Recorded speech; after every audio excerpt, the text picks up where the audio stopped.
여러분 주말 편하게 잘 쉬셨습니까? 2월 24일 월요일입니다. 마켓나우 1부 시작하겠습니다. 임중일입니다. 고은별입니다.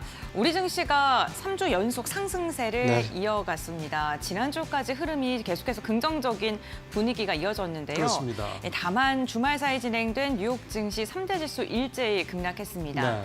여기에 아직도 트럼프 관세에 대한 우려, 그리고 여기에 더해져서 밸류에이션 이제 조금 매력이 떨어졌다라는 시장의 분위기 분석까지 나오면서 이번 주 우리 시장 변동성이 더 커지지 않을까라는 우려가 나옵니다. 앞서도 말씀드렸습니다만 지난주 뉴욕 시장을 끌어내렸던 이유가 이제 경기 둔화에 대한 우려감, 그다음에 반면에 물가는 더 오르지 않겠냐라는 이 또 우려가 이 겹친 거지 않습니까? 이게 이제 소위 말해서 이제 스태그플레이션의 어떤 모습에 징후가 나타나고 있다라고 시장에서 봤기 때문에 주가가 좀 큰 폭으로 떨어진 건데요. 물론 그동안에 많이 오르에 따른 뭔가 좀 울고 싶던 차에 뺨을 한 대 때려주는 격이 될 수도 있다. 이런 해석도 물론 있고요. 이렇게 후자 쪽으로 된다면 뭐 일시적인 또 뭐 건강한 조정 정도를 거칠 수가 있는 거고요. 근데 만약에 펀더멘탈한 뭔가 어떤 구조적인 문제, 정말로 이제 미국 경제가 성장률은 둔화되고 예상했던 것보다 물가는 또 예상했던 것보다 더 많이 오른다. 이렇게 되면 또 연준의 금리도 내리기가 점점 힘들어질 거고요. 이런 시기에 아마 미국 시장이 생각하는 가장 최악의 시나리오가 되지 않겠냐 싶은데 아직 뭐 그 정도까지 섣불리 판단할 단계는 아닙니다만 뭔가 일단 지금 미국 시장의 분위기는 이번 주에 그 상황이 상당히 좀 중요하게 보일 수 있는 어떤 한 주가 되겠다. 이번 주는 그렇게 좀 봐야 될 것 같습니다. 네, 그렇습니다. 그리고 이번 주 우리 시장을 또 움직일 만한 이슈도 여러 가지가 있죠. 대표적으로 뭐 엔비디아 실적 발표 있을 것 맞습니다. 같고요. 한국은행의 금통위도 예정되어 있습니다. 그런 여러 가지 이슈들도 저희와 함께 체크해 보시면서 시장 대응해 보시면 좋을 것 같습니다. 마켓나우 1부 시작하겠습니다. 자, 모닝체크 오늘은 주로 업종들 얘기를 좀 준비를 했습니다. 첫 번째 살펴볼 업종은 화학업종입니다. 화학업종 지수가 올 들어 12% 넘게 올랐습니다. 작년에 마이너스 34%나 떨어졌거든요. 이런 상황에서 롯데케미칼이 24%, 코오롱 인더스트리 24%게 급등을 했고 LG화학 같은 경우도 5% 넘게 오르는 그런 모습을 보였습니다. LG화학 같은 경우 전체적으로 어쨌든 보면 이 두 차트가 물론 가파르게 차이는 있긴 합니다만 다 올 초에 저점을 찍고 다 급반등을 하는 그런 모습들이 나타나고 있는 그런 상황입니다. 일단은 재료가 좋은 게 좀 많습니다. 우크라이나 종전에 따른 유가 안정 기대감.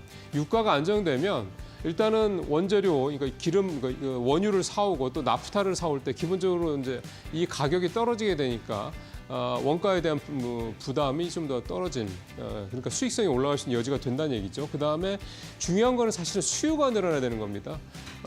작년, 재작년 2022년에 그 수익을 엄청나게 내고 계속해서 3년째 안 좋았던 이유가 결국 수요 부전이거든요. 그러니까 그 수요가 살아날 수 있냐에 대한 부분이 중요한데 첫 번째는 일단 전쟁 이후에 재건 수요에 대한 기대감, 또 하나는 중국발 내수 확장 정책, 내수 활성화 정책에 따른 중국발 수요 기대감. 이런 부분들이 좀 기대가 되어 있기 때문이다 볼 수가 있겠고, 그다음에 이제 물량과 관련해서 과잉 어떤 중국의 밀어내기 수출 이런 부분들에 대해서 중국이 좀 증산 같은 거, 또 증설 이런 부분들 조금 주춤해진 면이 있고요. 그다음에 구조조정, 국내에서도 구조조정을 해서 전체적으로 좀 효율성을 높이는 작업들이 진행이 된다 그러면 지금보다 작년, 재작년보다는 훨씬 더 나은 상황이 될 수 있다. 이런 기대감들이 시장에서 좀 나오고 있는 겁니다. 아직은 주가는 이렇게 반등을 했는데요. 이 석유화학주들의 회사채는 금리가 굉장히 좀 낮습니다. 그만큼 시장에서 별로 좀 높게 안 쳐준다는 얘기가 되는 거죠. 그래서 아직은 완전히 벗어났다 이렇게 볼 수는 없는 건데 원래 턴어라운드라는 게 모든 게 다 좋아지고 난 다음에 턴어라운드가 아닌 거죠. 이미 이거는 한참 고점을 향해서 갈 때라는 얘기이기 때문에 지금 화학주 같은 경우는 좀 꾸준히 잘 지켜보실 필요가 있겠습니다. 자, 다음 체크상 가보겠습니다. 앞서 이제 롯데화학 얘기도 잠깐 말씀드렸습니다만, 롯데케미칼 말씀 잠깐 드렸습니다만, 롯데그룹주들도 요즘에 좀 분위기가 조금 괜찮아지고 있습니다. 올 들어서 가장 히트치고 있는 그룹이 이제 한화그룹이라는 얘기 이미 말씀을 드렸지 않습니까? 한화, 두산, 그다음에 HD현대 이 세 그룹이 시가총액 그 뒷부분에서 앞부분으로 그룹 시가총액 순위에서 좀 오고 있는 그런 모습인데 원래 원조격으로 그룹 시총이 상위 한 5위권 안에 들었던 데 중에 하나 바로 롯데였죠. 근데 아시겠지만 작년, 재작년 뭐 유통도 안 좋고 그다음에 화학도 안 좋고 그다음에 그룹 전체적으로 유동성 위기까지 얘기가 나오면서 시가총액이 확 떨어졌습니다. 10위권 후반까지 시총이 떨어졌다가 지금 지지난주 올 들어서 조금씩 회복을 하고 있는 모습입니다. 앞서 말씀드린 롯데케미칼 올 들어서만 32% 올랐고요. 롯데쇼핑도 10%가 넘게 올랐습니다. 화학은 아까 이유를 말씀드렸고, 그다음에 롯데쇼핑이 주가가 이렇게 반등한 이유는 모건스탠리에서 투자 의견을 2단계나 상향 조정했습니다. 보류에서 매수로 확 끌어올렸거든요. 그래서 목표가도 25%나 올렸고요. 그러니까 이런 부분들이 좀 작용을 하고 있다.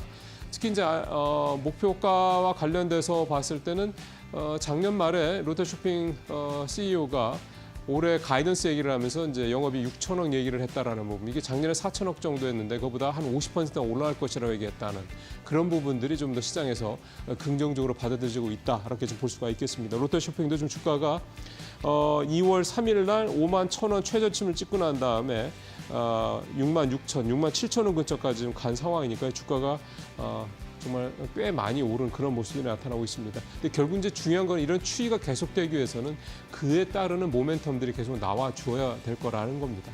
자, 세 번째 체크상 가보겠습니다. 자동차 부품주들 전반적으로 자동차 완성차 함께 동반부진하다가요. 지난주에 자동차 부품 중에서 일부만 좀 상승을 하는 그런 모습이 나타났습니다. SL이 18% 넘게 올랐고요. S&T 다이나믹스, 엣지 파운드리, 그다음에 화신, 서현이와 이런 회사들의 주가가 지난주에 좀 올랐는데 이들 회사들의 공통점은 뭐냐면 미국의 생산 기지를, 그러니까 미국의 공장을 갖고 있는 자동차 부품 회사들이었습니다. 원래 이 SL 같은 경우는 현대차, 그다음에 미국의 GM에 이제 부품을 납품하는 자동차 램프를 납품하는 회사였는데 미국의 공장을 2군데나 지금 갖고 있는 상황이고요. 화신도 마찬가지고 서현이와도 그렇습니다. 그러니까 이렇게 미국의 공장을 이미 갖고 있는 회사들은 바로 이제 생산을 하면 되는 거기 때문에 그만큼 이제 관세 리스크에서 이제 벗어날 수 있다, 이런 부분들이 좀 되는 거죠. 특히나 또 하나 관심사는 이제 미국의 이제 사업 자동차 관세가 이제 25%가 부과된다고 하는데 현대차가 GM의 공장을 같이 공유하는 이런 얘기가 좀 나오고 있는 것도 결국은 자동차 업계도 이 관세 리스크에서 벗어나기 위한 여러 가지 대책들을 좀 만들어내고 있다는 거. 자동차주들이 좀 좋지는 않습니다만 결국 이런 것들이 반등의 포인트가 또 될 수 있다는 것도 좀 한번 긍정적으로 보실 필요가 있을 것 같습니다. 네, 모닝체크 마치겠습니다.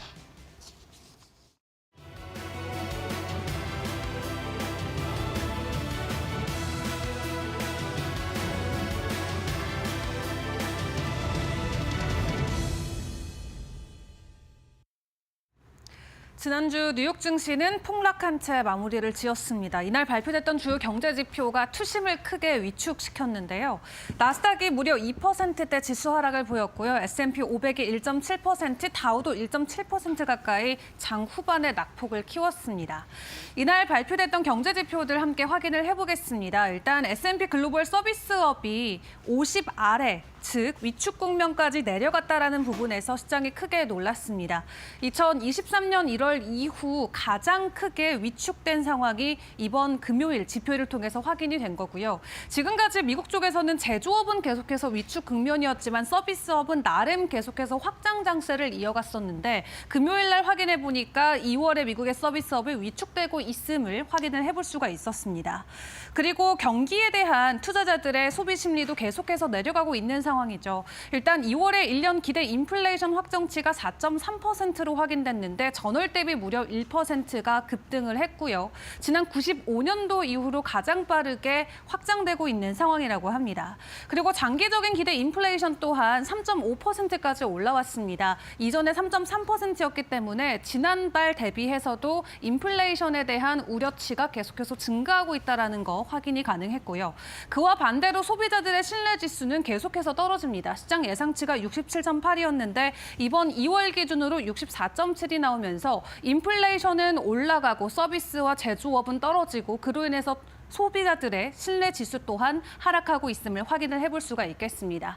이렇게 경제 지표가 좀 부정적으로 나오면서 뉴욕 증시가 일제히 하락하자 빅테크 관련주들도 하락폭을 키웠습니다. 애플 같은 경우는 새로운 아이폰 출시를 했음에도 불구하고 기존 대비해서 가격이 올라갔다라는 부분에서 중국 쪽에 매출 판매 부진이 이어지지 않을까 하는 우려감이 이날 애플 주가에도 약세로 작용이 됐고요.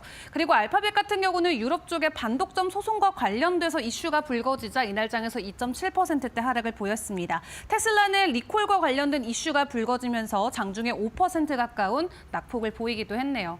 그럼 오늘 우리 국내 증시 출발하기 전에 어떤 부분들 점검을 해봐야 될까요? 큰 이슈들만 점검을 해보도록 할 텐데 일단 미국에 들어오는 중국 상선 때마다 징수를 추진한다라고 합니다. 많게까지는 선박당 최대 100만 달러의 수수료를 부과한다라고 하는데 원화 기준으로는 14억 원이 될 것으로 보여지고 있고요. 그렇기 때문에 블룸버그에서는 해당 조치로 인해서 한국과 일본의 조선업계는 상당한 기회를 받아갈 수 있을 것으로 예상을 하고 있습니다. 오늘 조선 관련주들 해당 이슈 어떻게 소화해낼지 장중의 변동성 같이 지켜보시면 좋겠습니다. 그리고 이번 주도 종전과 관련된 코멘트들 계속해서 나오면서 재건이라던가 여러 관련 테마주들의 투심을 움직일 수가 있겠습니다. 일단 주말 사이 트럼프 대통령이 다시 한번 우크라이나 지원 소식을 꺼내들면서 히토류 그리고 석유를 원한다라고 구체적으로 다시 한번 콕 집어서 이야기를 했습니다. 히토류와 석유 관련주들 국내장에서 변동성 동일하게 체크를 해보시고요. 마지막으로 미국 증시에서 지난주 금요일에 이 백신 관련주들이 일제히 급등했다라는 부분도 주목을 해보시는 게 좋겠습니다. 신종 코로나가 발견됐다라는 소식과 함께 일단 미국 주식에서 먼저 움직임을 보였기 때문에 오늘 국내 이 진단키트 관련주들이나 코로나19 치료제 관련 쪽으로도 변동성이 나올지 같이 지켜보시죠. 마지막으로 이번 주 주요 일정입니다. 여러 가지 경제 일정들이 준비가 돼 있는 가운데 가장 중요하게 봐야 되는 거 3개만 짚어드리겠습니다. 내일 있을 한국의 금통위 지켜보시면 좋을 것 같고요. 그리고 27일에 엔비디아 실적이 발표가 됩니다. M7 마지막 성적표를 받아들게 되는 건데 딥시크 이후로 처음으로 받아드는 성적표인 만큼 어떤 수치가 나올지 시장이 집중을 하고 있고요. 그리고 연준이 가장 선호하는 물가지표죠. 개인 소비지출 가격지수도 28일에 준비가 돼 있습니다. 여전히 기업들의 실적과 함께 주요 경제지표들이 준비가 돼 있는 이번 한 주인데요. 일단 오늘 시장은 어디로 방향을 틀어주게 될까요? 개장 상황도 저희와 함께 점검해 보시죠.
네, 박근혜 픽시 오늘도 박근혜 의장님과 이슈, 그다음에 또 체결 강도 얘기를 계속해서 이어가서 나눠보도록 하겠습니다. 먼저 이슈부터 살펴보겠습니다. 이사님 어서 오십시오.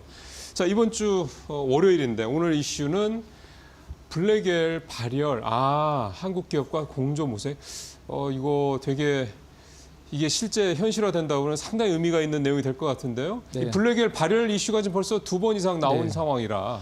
금요일 날 장 끝나고 이 네. 뉴스가 이제 나왔기 때문에 관련주들이 시간에서 다 상한가를 갔어요. 그럴 법하죠. 네, 근데 지금 이제 그동안 이제 블랙엘이나 발열이나 이런 얘기 나왔을 때 액침 냉각과 관련돼서 한번 올랐다가 이제 다시 좀 떨어지고 이런 것들은 이제 반복이 됐었었는데 이게 실질적으로 이제 앵커께서 방금 말씀해주신 대로 현실화가 된다라고 하면은 일단 엔비디아라는 큰 이름이 있으니까 그러면, 그 파급력이 굉장히 좀 약간 생각하는 것보다 클 수가 있어서 대신 오늘 좀 시초가는 좀 높을 것 같습니다. 다 시간에서 상한가를 그러겠죠, 갔기 때문에. 아무래도. 네. 이미지를 잠깐 보면서 네. 키워드 보고 말씀드려보도록 할까요? 네. 이게 액침 냉각 기술을 적용한 네, 그런 실제 화면입니다. 서버라는 네, 거죠. 네, 네. 일단 그 전에는 뭐 공냉식이 있었고 순냉식이 있고 그렇죠. 그다음에 지금 이제 앱식 냉각인데 이게 이제 시장에서 만약에 지금 이제 어느 정도 성숙기에 들어간 산업이면 사실 이거를 공부를 하거나 분석을 할 필요가 없습니다. 이제 막 태동하는 맞아요. 초기에 해당하는 산업이기 때문에 관련주들의 이제 실적도 굉장히 큰 영향을 미칠 거거든요. 네. 가장 중요한 것은 제가 봤을 때 이제 앞으로 얼마나 커지고 시장 규모가 얼마가 되느냐의 문제인데 우리가 이제 보통 일반 가정에서 한 달에 쓰는 전기가 3kW, 4kW 정도거든요. 네. 근데 우리가 보통 그 데이터 센터 보면 렉이라고 해서 이렇게 캐비넷처럼 여러 개가 그렇죠. 있잖아요. 그렇죠. 선반이 이렇게 그거 하나당 보통 서버가 한 15kW를 쓰거든요. 하루에 한 달에. 한 달에. 아. 근데 엔비디아 GPU에 좀 약간 낮은 걸 쓰면 30kW 두 한 배. 달에. 근데 블랙웰로 다 장착을 했을 때는 한 달에 150kW를 쓴다. 10배가 된다는 얘기구나. 그렇죠. 엄청나네요. 지금 현재 어떤 서버들이 10배가 올라가기 때문에 관련돼서 가장 큰 문제는 이제 앞으로 몇 년만 지나면은 데이터 센터의 전기 소모량이 전 세계 전기 소모량의 6%에서 7%를 데이터 센터만 해당한다. 지금 예. 그렇게 본다라고 인도의 전체 전력 소비량이랑 똑같은 거거든요. 그런 거니까요. 그런 이제 기업들 입장에서는 이게 어떤 열이 발생을 하면 기계적인 어떤 고장이나 오류도 문제가 되지만 전기료가 너무 많이 나오기 때문에 그거를 이제 잡기 위해서 앱식 냉각, 액식 냉각을 하는 거거든요. 그러니까 데이터 센터에서 그 들어가는 전력의 한 30~40%가 네. 이 냉각에 이거 쓴다고 맞습니다. 하니까요. 네, 그거를 맞습니다. 확 줄여줄 수 있다고 그러면 네. 효율성이 확 올라가는 거죠. 그렇죠. 네. 자, 그럼 첫 번째 키워드 한번 가볼까요? 비교. 뭘 비교할까요? 자, 한번 보도록 하겠습니다. 네. 일단 이거는 이제 액식 냉각, 그다음에 기존의 공냉식, 그다음에 중간 공냉식, 단계 순냉식을 비교를 한 건데요. 네. 이제 PUE라는 것은 이제 전력량 대비해서 이제 전력 효율을 얘기하는 거죠. 여기에서는 데이터 센터 전체 전력 소비 대비 냉각에 쓰이는 소비 효율이 어느 정도 되는지를 이제 얘기를 하는 거고요. 저 이제 공냉식은 이제 앞서서 이제 앵커께서 말씀해 주셨던 그 냉각에만 데이터 센터 전체 40%를 이제 차지를 하는 부분들. 이건 뭐 감당이 되겠습니까? 그렇죠. 이렇게 이제 쓴다고 순행식 그러면. 서부터 이제 굉장히 비싸지거든요. 그게 좀 문제인데. 아, 그 설치 비용이 네, 설치를 하는 거죠. 순행식은 이제 이게 만약에 어떤 뭐 GPU다 그러면 여기다 이제 관을 통해서 물을 계속 흘려보내는 그런 거죠. 찬물을 흘려보내는 거고 액식 냉각은 한마디로 이제 담궈버리는 건데 이제 저기 공냉식에서는 이 냉각에만 40%가 쓰였다라고 하면은 액식 냉각으로 바꾸면 이제 5% 6%로 아. 전기 소모량이 확 떨어지는 거죠. 그러게요. 거의 뭐 6, 7분의 1을 준다는 얘기니까 이거 굉장히 크죠? 네. 이게 이제 지금도 사실 쓰고 있는 곳이 있긴 있습니다. 쓰고 있는 곳이 있긴 있는데 이제 너무 전력 사용량이 낮지만 그 가장 좀 중요한 것은 이제 설치 비용이나 그렇죠. 아직까지는 좀 그리고 이 기계들이 이 액식 냉각에 맞게 처음부터 설계가 돼야 돼요. 아. 그냥 뭐 아무 데다 그냥 갖다가 기존에 있는 데다가 그냥 액식 냉각 쓴다고 되는 게 아니라 절대 처음부터. 네, 절대 안 되죠. 그래서 아. 블랙웰도 액식 냉각을 고려를 해서 설계를 했다라고 이제 젠슨왕이 발표를 하기도 했었죠. 예, 그러니까 결국 중요한 거는 규모의 경제네요. 많이 해야 되니까. 네, 맞습니다. 액식 냉각도 두 가지가 있어요. 이제 일상형이 있고 이상형이 있는데 지금 이제 이상형이 좀 약간 기술적으로 어렵긴 합니다만은 결국에는 이상형으로 갈 거다라고 것이다. 얘기를 하는데 일상형은 쉽게 얘기해서 무엇이냐면 찬 액체를 흘려 보내서 이제 더워지면은 이제 찬 액체를 다시 뽑아서 빼서, 응축기에서 다시 또 찬 액체로 찬 액체로 만들어서 그러니까 에어컨 돌리는 거랑 같은 네, 거네요. 맞습니다. 그다음에 두 번째 이상형은 우리나라에서도 한 기업만 하고 있는 상황인데요.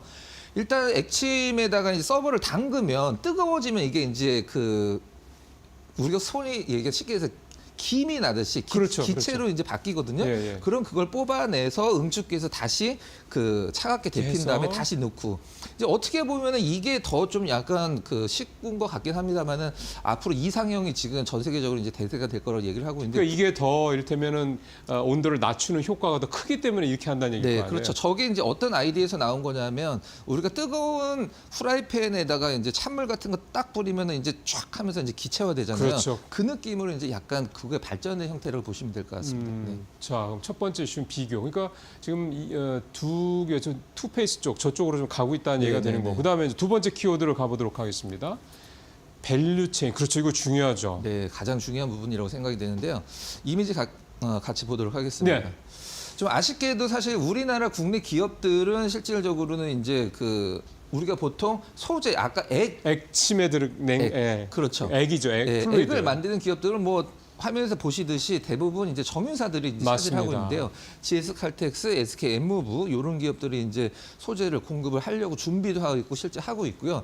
가장 중요한 부분은 이 부분인 것 같아요. 이제 서버 솔루션은 실질적으로 이 액칭냉가 지금 현재 쓰고 있는 부분들이라고 보시면 될 것 같고 뭐 얘들은 그러니까 수요자들인 거죠. 네, 수요자고요.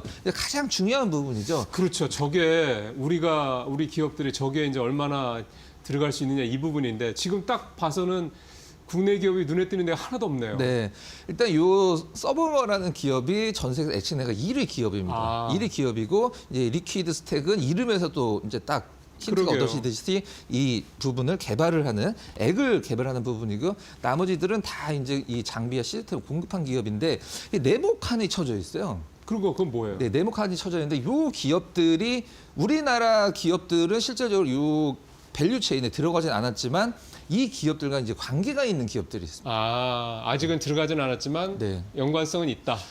실질적으로 거래를 하고 있고요. 이 기업들과 이제 거래를 하고 있는 국내 기업들을 한번 소개를 시켜드리도록 하겠습니다. 가보죠. 네. 이게 제일 관심사겠네요. 근데 좀 아쉬운 점이 있습니다. 상장사가 없습니다. 아, 네, 상장사가 없어요. 그럼 이 회사들을 이제 지분을 많이 갖고 있는 회사나 계열사를 두고 있는 회사도 또 찾아봐야 네, 되겠네요. 그렇게 해서 움직인 기업이 하나는 있는데 네. 전혀 뭐 관계는 없지만 같은 계열사라도 움직인 기업이 하나 있긴 합니다만은 이 AR 시스템이나 이제 사마 에이스라고 표현하기도 하고 귀뚜라미 뭐 범양 그다음에 PKI 요 이제 반도체 기업인데 이 기업들이 실질적으로 엔비디아가 지금 접촉을 하고 있는 걸로 알려진 기업들. 엔비디아가. 네. 자, 그러면 중요한 게 이제 몇 가지는 봤고요. 네. 일단은 직접적으로 상장사가 없다는 말씀까지 좀 해주셨고, 결국 이제 타픽에서 이제 현재로서 우리 시청자분들께서 접근하실 수 있는 액침내용 관련주를 찾아봐야 되거든요. 타픽 들어가 보겠습니다. 네. GST. 뭐 예. 너무 많이 회자가 된 종목이에요. 맞아요. 네. 이게 대표주죠. 지금 현재로서는. 네. 좀 아쉽긴 합니다만 이제 상장사 우리나라 이제 기업의 우리나라 거래소 시장의 특징상 실질적으로 관계가 없더라도 저 아까 말씀드렸던 밸류체인과 관계가 없더라도 실질적으로 하고 있는 기업들은 관심을 둬야 되거든요. 근데 GST 홈페이지인데 이 무엇을 하는 기업이냐면 이제 반도체 공정에서 유해가스를 배출해내는 스크러버 장비랑 칠러라는 것은 우리가 그 차갑게 식힐 때 우리 와인도 단어는 칠러라고 표현하잖아요. 관련 기업인데 요 이제 실적이 너무 좋아요. 근데 시장에서 요 액칭 냉각에만 너무 집중을 하고 이 기업의 실적에는 관심이 없으니까 좀 약간 아쉽긴 합니다만은 가장 중요한 것은 이 GST가 이 액칭 냉각 관련돼서 그동안에 언론에서 나왔던 기사들을 좀 중요한 걸 좀 정리를 좀 해봤는데요.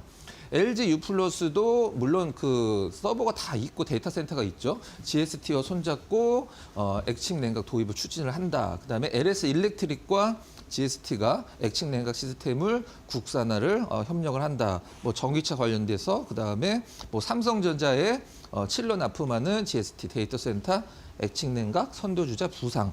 뭐 이렇게 관련돼서 뭐 여러 가지 기업이 있습니다. 뭐 삼성 공조 뭐 그다음에 뭐 GST 뭐 여러 LG 전자도 뭐 이쪽 들어간다고 얘기 많이 나왔어요. LG 전자가 처음에 미국의 액칭 냉각 그 관련돼 처음 지금 공식적으로 진출한 게 LG 전자죠. 그러니까요. 네. 그러니까 그 중에서 일단 이 GST 이 회사가 현재로서는 지금 가장 언론에서도 좀 부각이 되고 있는 회사다. 실질적으로 아까 그 이상형 액칭 냉각 이상형 있잖아요. 이상형과 관련돼서는 GST 한 기업밖에 없습니다. 그래서 아까 그 말씀 염두에 이상형 액침 냉각 방식으로 지금 이 회사. 그러니까 지금 이 회사가 이거를 개발한 겁니까? 개발 중인 겁니까? 일상형은 이미 개발했고 이상형은 지금 막 이제 개발해서 거의 완성된 걸로 알고 있는데 우리가 보통 실체라고 얘기를 하잖아요. 실체. 액칭 냉각과 물론 관련 없는 기업들이 움직이지는 않겠습니다만 가장 좀 실체에 근접하고 이 GST가 하던 기존의 사업과 어떤 상관관계가 가장 뚜렷한 기업은 GST가 가장 좋고 실적도 좋은데 지금 이 액칭 냉각을 제외하더라도 저는 저평가 구간이라고 생각을 하고 있거든요. 예. 지금 저희가 차트로 한번 더 가보도록 하겠습니다. 나오네요. 지금 주가가 굉장히 한번 치솟았다가 네. 쭉 내려왔다가 지금 다시 작년 말쯤부터 해서 반등을 세게 하고 있네요. 네, 시장에서 좀 관심을 받고 있는 그런 상황인데 거네요. 일단은 제가 아까도 말씀드리긴 했었습니다만 좀 단기적으로는 액침 냉각과 관련되면 뭐 GST가 움직이긴 합니다만은 전체적으로 이제 지금 뭐 평택 반도체 클러스터나 미국의 삼성전자 뭐 오스틴 공장 같은 경우 봤을 때 실적이 더 좋아질 것 같거든요. 거기다 플러스 알파로 일단은 액침 냉각 시장이 지금은 한 4천억 정도 시장이거든요. 근데 한 30년 되면 한 3조 원, 그다음에 40년 되면은 물론 뭐 예상이긴 합니다만 40조 원까지 커진다라고 이제 보고서들이 나와 있는데 관련돼서 GST도 한번 주목을 해보자. 근데 금요일 날 다 시간에서 상한가를 가서 오늘 시장이 좀 약간 뭐 미국 시장 영향을 받아서 좀 힘들 것 같긴 합니다만은 관심 있게 좀 보시는 게 나아 보입니다. 예. 중요한 거는 이제 액침 냉각이라는 새 기술이 이제 계속해서 확장이 될 가능성이 높다라는 점이 중요한 거니까요.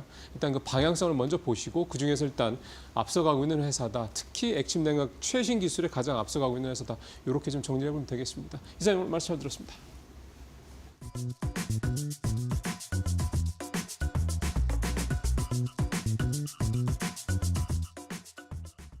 네, 박근호의 빅샷 이제는 종목 알아보도록 하겠습니다. 오늘도 박근호 이사와 함께 체결 강도라는 신호를 통해서 우리에게 매수 신호를 줬던 종목들 그리고 매수 시그널을 보내고 있는 종목분들까지 알아보도록 하겠습니다. 먼저 첫 번째 종목 공개해 주시죠. 네. 롯데쇼핑입니다. 사실 최근 유통주 이달 들어서 좀 올라가는 모습이 나타나고 있습니다. 위축됐던 소비 심리가 점차 개선될 건데 밸류에이션 괜찮다라는 긍정적인 분석 나오고 있는데요. 차트 함께 보면서 주가 추이 한번 확인해 볼까요? 네. 작년만 하더라도 롯데 뭐 망한다는 얘기가 많이 나왔었는데 네. 달력의 숫자 하나 바뀌니까 이제 목표가를 올리는 리포트들도 나오더라고요. 정말 자, 많이 롯데쇼핑 올랐네요. 네. 정말 굉장히 심심한 종목입니다. 왜 그러냐면 우리가 이제 뭐 갑자기 뭐 어디 기술을 개발을 했다 아니면 어디와 뭐 수주를 했다 뭐 이런 식으로 좀 호재성 공시나 뉴스가 나올 수 있잖아요. 네, 그렇죠. 롯데쇼핑은 그런 게 나오기가 불가능한 이제 종목이죠. 종목 자체가 이제 업종이. 근데 계속적으로 이제 바닥을 잡다가 이제 1월 달까지는 사실 거의 움직임이 없었습니다. 그다음에 그러니까요. 2월 달에 살짝 이제 고개를 들려고 하는데 이게 뭐 다시 올라가다가 다시 횡보하는 거 아니야라고 생각을 할 수 있죠. 또 실질적으로는. 경기가 계속 안 좋다고 이야기하니까요. 네, 맞습니다. 네. 그래서 살까 말까 이거 계속 사봤자 그냥 더 떨어지진 않을 것 같은데 시간만 많이 좀 보낼 것 같은데라는 생각을 할 수가 있어요. 저도 그렇게 생각을 했을 것 같습니다. 자, 체결강도 한번 잠깐 보면 와. 일단 뭐 전에 잠깐 한번 들어갔다 나오긴 했었습니다만은 체결강도 계속 꽉 차 있고 중요한 것은 뭐 들락날락하긴 했습니다. 본격적으로 사실 어느 구간에서 샀어도 다 수익이긴 하죠. 저렇게 1.4% 네. 뭐 이렇게 빠지는 음봉을 날, 빠진 날 10일 그렇죠. 날이죠. 네. 네. 그날도 이제 계속 받쳐줬고 체결강도 보면은 빠진 날도 100 이상 되는 걸 보여주고 있어요. 네. 그렇기 때문에 롯데쇼핑이 나름대로 좀 굉장히 무겁고 재미가 없는 주식이었었는데 최근에 어떤 분위기를 좀 탔다라고 해서 네. 이런 주식도 좋아하시는 분 따로 계시거든요. 실질적으로 그렇죠. 네. 굉장히 좋은 신호를 줬다라고 생각이 듭니다. 한 달 동안 한 22%가량 올랐고 네. 제가 이제 또 이사님한테 공부를 많이 네네. 하지 않았습니까? 여기 네모는 안 쳐 있는데 맞습니다. 네, 기가 막히네요. 한 달 체결 강도도 네. 이제 100을 넘어서서 좀 네. 안정적인 구간에 들어섰다라고 이날 봐도 사도 될까요? 됩니다. 이날 사도 돼요. 네, 그렇죠. 그러면은 한 달 체결 강도가 100까지 왔을 때 샀어도 네. 안정적으로 그렇죠. 우리가 좀 대응할 만하다. 바닥권에서 거의 안 올라왔기 때문에 아. 확인하고 사도 됩니다. 네. 네, 알겠습니다. 이렇게 롯데쇼핑 알아봤고요. 두 번째 종목 이어서 살펴보겠습니다. 네. 동국제강 네. 금요일 날 정말 많이 시세를 분출했는데요. 그렇죠. 사실 이게 네. 정부가 중국 반덤핑 관세에 대한 이야기가 나오면서 시세를 뿜었는데 네. 과연 체결 강도는 언제쯤부터 우리에게 신호를 줬는지 수판 알아볼까요? 관련돼서 반덤핑 얘기가 네, 나왔잖아요. 맞아요. 근데 사실 예전에는 조선주가 막 움직이면 동국제강이 같이 움직였었어요. 과거에는 네. 후판을 가장 많이 만들었기 때문에 배에 쓰이는 후판은 이제 6mm 되는 철판을 얘기를 하는 건데 네. 지금은 이제 현대제철과 포스코가 더 많이 만듭니다. 이제 동국제강 10% 정도 매출 대비 포스코랑 현대제철 한 15% 정도 잡고 있는 상황이죠. 자, 차트 보면 뭐 그러네요. 포스코나 네. 현대제철보다 가볍기 때문에 네. 사실 굉장히 크게 좀 그 다이나믹한 흐름이 좀 나오긴 했는데 관련주들 보면 현대제철도 이 지금쯤에서 체결 강도가 완성이 됐어요. 사실 현대제철 조금 더 먼저 시기상으로 완성이 됐는데 동국제강도 이 시점에서 근데 거래량이 진짜 없었거든요. 그렇죠. 네. 이날이 특히 더 많이 거래가 터졌기 때문에 더 네. 없어 보이네요, 네. 실질적으로는.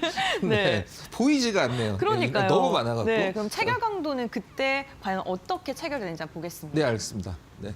자, 그날 이제 오. 7% 오른 날인데 사실 7% 오르면 누구나 시장에서 관심을 가질 수밖에 없습니다. 그쵸. 실질적으로는 동국제강에 대해서 전혀 관심 없던 분들도 7% 네. 딱 올랐을 때 오르네, 이제는 좀 사도 되나 보다라는 생각을 누구나 합니다. 하지만 앞서서 이제 은별안케어에서도 이제 그 뭐 쇼핑주나 이런 거 말씀하실 때 업황 관련돼서 좀 안 좋았다라고 얘기하셨잖아요. 업황이 너무 안 좋기 때문에 사실 포스코 작년에 그 공장 2개 폐쇄하고 현대제철 맞아요. 하나 폐쇄하고 네. 이게 굉장히 이제 업황이 안 좋아지다 보니까 좀 약간 믿음이 안 가죠. 근데 체결강도 보자 했는데 전에도 한번 들어갔다 좀 다시 나왔는데 제가 말씀드렸듯이 들어갔다가 빠졌다가 다시 들어가면 좀 강화가 됩니다. 요게 굉장히 중요해요. 팁입니다. 그다음에 5일 체결강도 100 들어갔고 한 달 체결강도 들어갔다가 다시 들어갔죠. 오, 그러네요. 그리고 60일 체결 강도도 100 이상을 유지를 해주고 와. 있고 7% 정도 올랐으면 사실 퍼포먼스 있는 그 체결 강도 나와줘야 되겠죠. 200 정도 나와주면서 거래량이 굉장히 많았죠. 네. 한 2배 정도.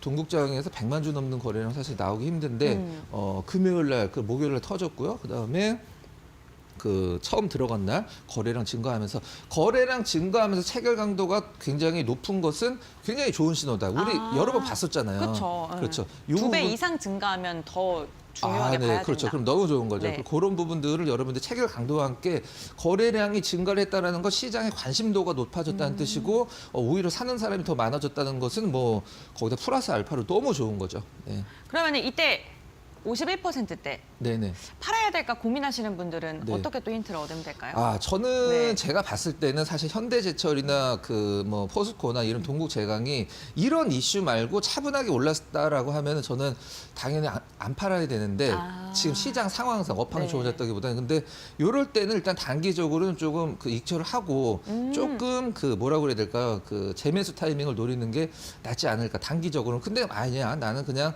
많이 빠졌으니까 앞으로 이제 뭐 경기도 부양되고 그럼 좋아지겠지. 그러면 이런 흐름들 그냥 무시하고 그냥 갖고 가는 거. 성향의 차이다. 이렇게 말씀드리도록 하겠습니다. 알겠습니다. 동국제강 함께 확인해 봤고요. 다음 종목 한번 살펴보겠습니다. 네. 아스트 같은 경우에는 뭐 하는 기업이에요? 비행기 꼬리 부분을 만드는 기업입니다. 항공기 부품 관련 네, 기업이군요. 이제 네, 그렇다면 보잉 같은 데다 이제 납품하는 거고 굉장히 와. 힘들었던 기업인데 좀 약간 살아나려고 하긴 합니다만은 이제 네. 여기서 가장 중요한 것은 그거죠. 오를 때도 중요하지만 요렇게 한 달 정도 횡보를 하고 있는데 여기서 제가 한번 은별 앵커님과 얘기를 나눠보도록 할게요. 네. 그러니까 올랐어요. 네. 따라잡긴 좀 부담스럽긴 하고 이게 횡보를 하고 있는데 우리가 보통 횡보를 한 다음에 뭐 오르든가 떨어지든가 뭐 둘 중에 하나일 거 아니에요. 맞아요. 그래서 횡보를 할 때 오르는 거를 예상을 하고서 이걸 언제 살까 이렇게 뭐 고민을 할 수도 있단 말이죠. 앞전에 좀 길게 횡보가. 횡보를 했기 때문에 네. 횡보가 좀 길어지지 않을까 불안할 것 횡보가 같아요. 특기인 기업입니다. 그래서 한 달 정도 횡보를 했는데 여기 뭐 네. 밑꼬리도 길게 달리고 있고 요건 네. 이제 장 막판에 올렸다는 뜻이거든요. 장 막판에 말아 올렸다. 그런 관심 줄 것 같아요. 네, 그다음에 네. 요 동그라미 진 날 체결 강도 한번 확인해 볼까요? 네, 좋습니다. 자, 그날 이제 오. 그 횡보하는 구간에서 네. 지겨운데 팔까 했는데 요 20일 한 달 체결 강도 100 이상을 유지를 해주고 있으니까 그래도 좀 한번 지겹더라도 기다려 보세요라고 네. 이제 체결 강도가 얘기를 해주고 있고요. 네. 신규 매수자 혹은 올해 또 한 달 동안 횡보하면서 이거 다시 언제 2단으로 이제 상승이 나오느냐라고 생각을 했을 때 요 체결도 확인했을 때는 신규 매수도 들어갈 수가 있고 이제 보유자들 같은 경우는 이제 횡보 끝나고 다시 올라가겠구나라고 생각을 할 수가 있죠. 1.8% 올랐는데 거래량 전일 대비해서 한 15만 주 정도 증가를 했고 네. 그다음에 체결 강도가 1.5%에서 한 몇천 주 거래가 되면 이 192라는 체결 강도 나오기 쉽지만 네. 이 60만 주 거래되면서 190만 주 체결 강도 190 체결 나오기 쉽지 않거든요. 네. 그것도 1.8% 오른 날 그래서 한 달 체결 강도 이런 식으로 해서 좀 거기다 60일 네. 기업적으로는 좀 약간 재무가 네. 좀 약간 리스크가 있어서 네. 그냥 이런 식으로 이제 뭐 그래서 제가 또 올라갔구나. 그 봤는데요. 네. 그 손익분기선이 개선돼가지고 네. 두 개 분기 연속 또 흑자를 네. 기록했다고 합니다. 또 그런 부분도 함께 보시면 또 좋지 않을까? 저도 알고 있었는데 은별랭크님이 아시나 제가 기다리고 있었는데 바로 말씀을 해주시네요. 네. 네, 저도 열심히 공부하고 네. 있습니다. 네, 알겠습니다. 아스트 그리고 석 달 체결 강도까지 100 이상 공통적으로 4개가 100으로 돌파한 순간 좀 이렇게 눈여겨보면 좋겠다라고 이야기해 주셨고요. 다만 좀 아쉬운 게 이게 동전주여가지고 페니주라고 우리가 보통 네, 얘기하죠. 이런 걸 또 좀 별로 안 좋아하시는 네. 분도 있기 때문에 이것도 예시 차원에서 말씀드립니다. 알겠습니다. 그럼 다음 종목 함께 보겠습니다. 두산이요. 저희가 그 그룹주 이야기할 때 최근에 가장 많이 하는 게 한화인데 네, 맞습니다. 네. 사실 두산도 만만치 않게 올랐어요. 저희가 네. 그 뭐 체결 강도 그 관심주를 한번 드린 적도 있었고 맞아요. 가장 중요한 것은 실질적으로는 이런 날 이제 뭐 지금 어떤 시장에서 우리가 보통 시절에 맞는 주식이라고 보통 얘기를 네. 하는데 그런 시절에 맞는 어떤 주식이죠. 보통 지주사들도 최근에 관심을 많이 받고 있고 그래서 요 동그라미 친 날 이제 이날 샀다가 이틀 연속 또 조정 받았을 때 사실 누구나 좀 약간 그 팔기는 좀 싫은 하지만 안 올라가서 아쉬운 그런 자리거든요. 그럴 때는 뭐 더 살 수도 있거든요. 실제적으로 믿음이 그렇죠. 있다라고 하면은 체결 강도 한번 확인해 보면 빠진 날 이튿날 이제 은별 앵커 쪽에 이틀 연속 빠진 날 네, 여기요. 네. 빠진 날 이제 표시가 돼 있는데요. 그때 뭐 세 개가 이제 당일은 좀 빠졌지만 이 중장기 체결 강도가 네. 짱짱하게 맞춰주고 있기 때문에 그냥 빠졌다. 근데 HTS 봤는데 체결 강도가 3개가 중장기가 다 100이다. 그냥 끄고 밥 먹으러 가도 됩니다. 네. 뭐 볼 필요성이 네. 없어요. 네. 그냥 편안히 갖고 있으면 됩니다. 그거를 이제 제 의견이 아니라 수급이 그걸 얘기를 해주고 있으니까 네. 그렇죠. 네, 이런 식으로 결국에는 금요일 날 올랐네요. 네, 네, 그렇죠. 맞습니다. 금요일 날 많이 올랐어요. 그래서 네. 이런 식으로 체결 강도를 활용하시라고 오른 것만 여러분들 보지 마시고 조정 받았을 때 아주 안정적으로 조정 받은 종목군들을 싸게 살 수 있을 기회가 온 거니까 이 체결 강도 같은 경우를 확인을 하면서 보시면 될 것 같습니다. 알겠습니다. 두산까지 저희가 알아봤는데요. 역시나 중장기적인 체결 강도가 견조하게 받쳐준다면 이 흔들림 자체가 그냥 단기간의 조정으로 그칠 수 있다는 걸 저희가 체결 강도를 통해 알아봤고요. 그렇다면 오늘의 빅샷 종목 확인을 해보도록 할 텐데 첫 번째 종목 뭘까요? 네. 한국 수출 포장이요? 네. 저희가 지난번에 CJ 대한통운 이야기해 주시고 네. 지금 한 17%, 18% 정도 올랐더라고요. 네. 근데 저는 이것도 왜 선택을 하셨을까라는. 일단 체결 강도는 체결 네. 강도는 이제 그 골판지라고 보시면 됩니다. 골판지가 포장 박스를 만드는 회사. 그것과 관련된 기업을 보시면 되는데 네. 체결 강도는 사실 그 수급을 보는 거기 때문에 네. 기업적인 입장보다도 기업에 그렇게 특별히 문제만 없다라고 하면 네. 그 일단 관심을 두시는 게 맞죠. 뭐 나쁘진 않습니다. 실질적으로는. 그래요? 네. 좀 급락이 나왔다. 요럴 때 그 은별랭크님 그 밑꼬리를 떨어지려고 하면 밑꼬리를 계속 달아주면서 계속 매수하네요. 이게 누군가가 그래 시장이 떨어져 그래 한번 팔아봐라 내가 좀 받아줄게 약간 저는 그런 이럴 때 누가 사는지 너무 궁금해요. 그렇죠 저도 궁금합니다 저도 궁금해요 네. 그래서 이렇게 지금 진행이 되고 있는 상황인데 차트를 한번 잠깐 보도록 네. 할까요? 차트를 받고 체결 강도 네. 좀 보도록 할까요? 네 동그라미가 좀 안 쳐져 있는데 금, 목, 수요일이죠. 네. 수요일 날 차트 한번 잠깐 보도록 하겠습니다. 이날입니다. 네. 바로 이날. 이제 떨어지다가 사실 완만하게 이제 원형으로 계속 밑꼬리가 진짜 엄청 많이 생기고 네. 있죠. 그래서 이날 체결 강도를 보면 세 번째 1.5% 빠진 날 네. 체결 강도 얼마인지 한번 봐주세요. 요 날이요? 네. 이날 체결 강도 500%요? 네, 이제 거래가 사실 그렇게 많지는 네. 않지만 그래도 기존의 거래량보다는 좀 약간씩 많아지고 있죠. 근데 체결 강도가 전날 500%를 기록을 했다라는 것은 굉장히 그 전날에도 계속해서 좀 부진했잖아요. 네. 근데 이렇게 많이 산 게 너무 신기하네요. 저도 궁금해 갖고 온 거거든요. 이걸 보려고 네. 왜 이러지 궁금해 저희 갖고. 시청자님들이 함께 이제 지켜보자. 네, 그렇죠. 그래서 일주일 네. 체결 강도도 100을 들어갔고 지난주 금요일 날은 이제 3개가 100을 들어갔어요. 와. 여기 457. 네. 1% 올랐는데 그래서 그러네요. 이런 것들은 좀 약간 궁금해서 제가 한번 앞으로 좀 약간 뭔가 핫하는 좀 그런 게 나오기 전에 누군가 좀 미리 산 게 아닐까라는 생각을 한번 좀 갖고 와봤습니다. 네. 알겠습니다. 한국 수출 포장 오늘 첫 번째 빅샷 종목으로 이야기해 주셨고요. 네. 두 번째 종목 공개하겠습니다. 신세계 인터내셔널 네. 이 종목의 체결 강도도 궁금한데요. 뭐 은배와 랭커께서 네. 뭐 화장품 뭐 그 향수 이런 바이레도 이렇게 비싼 거 있잖아요. 네. 여기서 파는 거죠, 다. 아, 그래요? 네네. 수입해갖고 나머지는 다 근데 직수. 그 또 제가 그 서치를 해보니까 네. 요즘에는 또 자체적인 화장품 네, 브랜드를 맞습니다. 만들어가지고 또 판매를 하는데 그리고 잘 최근에 된다더라고요. 중국 법인이 굉장히 네. 좀 실적이 잘 나오고 있다라고 하더라고요. 그래서 알겠습니다. 좀 우선 그럼 모멘텀 있고요. 네, 그다음에 바닥 완전히 박박 기고 있습니다. 실질적으로는 바닥 박박 기 거의 뭐 사중 바닥, 삼중 바닥 뭐 이렇게 무슨 냄비도 아니고 굉장히 사중 바닥을 지금 뭐 만들어주고 네. 있는데 딱 고개를 들고 있죠. 네. 가격적으로 전혀 리스크가 없는 가격이에요. 거기다가 이제 앞으로 좀 약간 그 의류 쪽에서 실적이 좀 안 나왔었는데. 중국 쪽에서 좀 약간 퍼포먼스가 나오고 있다라고 하죠. 체결 강도 아직은 이건 두 개는 안 들어갔습니다. 네. 20일 세 달은 안 들어갔는데 일단 당일 일주일 체결 강도가 이제 2번 연속 올라가면서 아직 거래가 그렇게 많지는 않습니다만은 이제 그 1%, 2% 올라간 상황에서 체결 강도가 완성이 됐기 때문에 바닥권에서 좀 관심 있게 볼 종목으로 신생 인터내셔널을 좀 꼽아봤습니다. 알겠습니다. 또 외국인이 또 최근에 좀 꾸준하게 매수하고 있다는 점도 확인해 보시면 좋을 것 같습니다. 오늘 이렇게 박근호의 빅샷 시간을 통해서 체결 강도라는 매수 신호를 통해 우리에게 시그널을 주고 있는 종목군들까지 알아봤습니다. 저희와 함께 앞으로의 종목 추이 눈여겨보시면 좋을 것 같고요. 박근호 이사와는 오늘 이야기 여기까지 하고 마무리하겠습니다. 고맙습니다.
네, 마켓 리포트 강민정입니다. 오늘도 목표 주가 상향 조정 나온 리포트 살펴보고 오늘은 원자재 관련 리포트도 확인해 보겠습니다.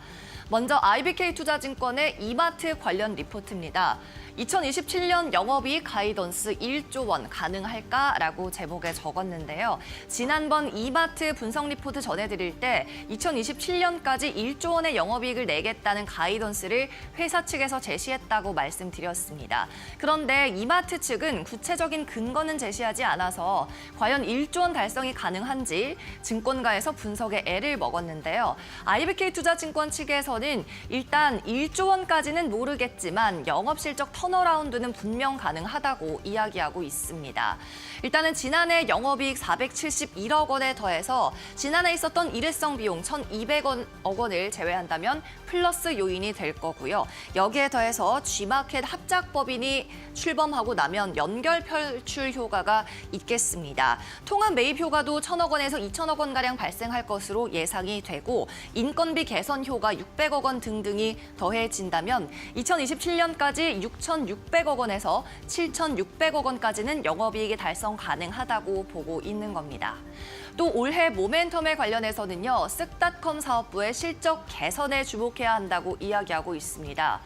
CJ 대한통운을 중심으로 물류 공급이 본격화되고 있고요. 또 충청권과 대구, 부산 등으로 영역이 확장되고 있기 때문이죠.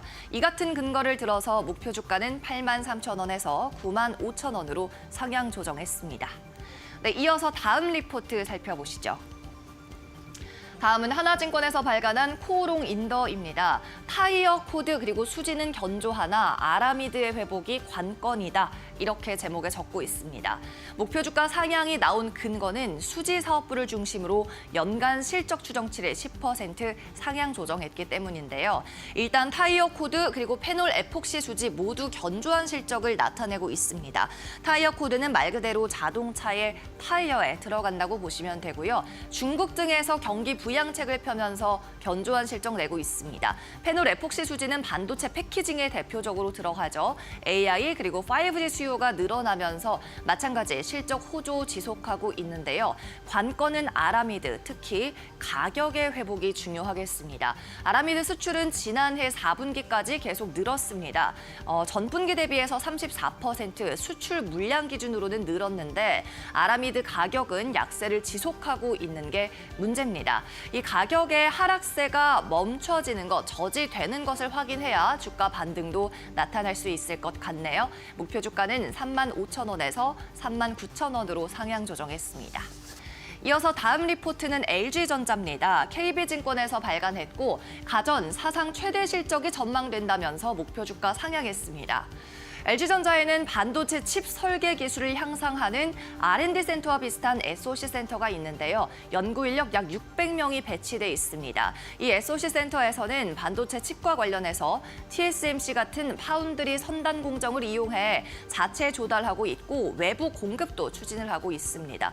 여기에 더해서 반도체 확장성에 너무나도 중요한 칩넷 기술도 개발을 하고 있는데 이 개발을 공동으로 하고 있는 업체가 ARM 그리고 BMW 같은 글로벌 기업들입니다.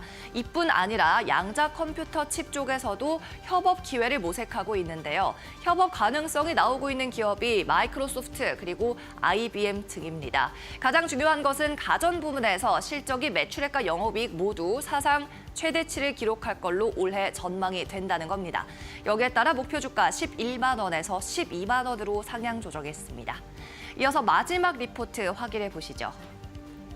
원자재 관련입니다. 금, 은, 동 다음은 알루미늄이라고 적고 있네요. 연준에서 양적 긴축을 일시 중단할 것을 시사하면서 금으로 수요가 몰렸고 지난주도 귀금속센터는 강세를 보였습니다. 최근 런던 금속거래소에서는 알루미늄 재고가 감소하고 있는데요. 여기에 따라 실물 프리미엄이 붙고 있고 현물 가격이 선물 가격을 능가하는 백워데이션 현상도 나타나고 있습니다. 원래 알루미늄은 중국을 비롯한 아시아를 중심으로 재고가 쏠려 있는데 안 그래도 타이트한 서방에 더해서 트럼프 행정부의 관세 정책이 붙으면서 가격 상승 요인이 추가되고 있다는 겁니다. 금, 은, 구리 가격 상승 다음은 알루미늄이라고 이야기하는 이유네요. 네, 지금까지 마켓 리포트에서 살펴봤습니다.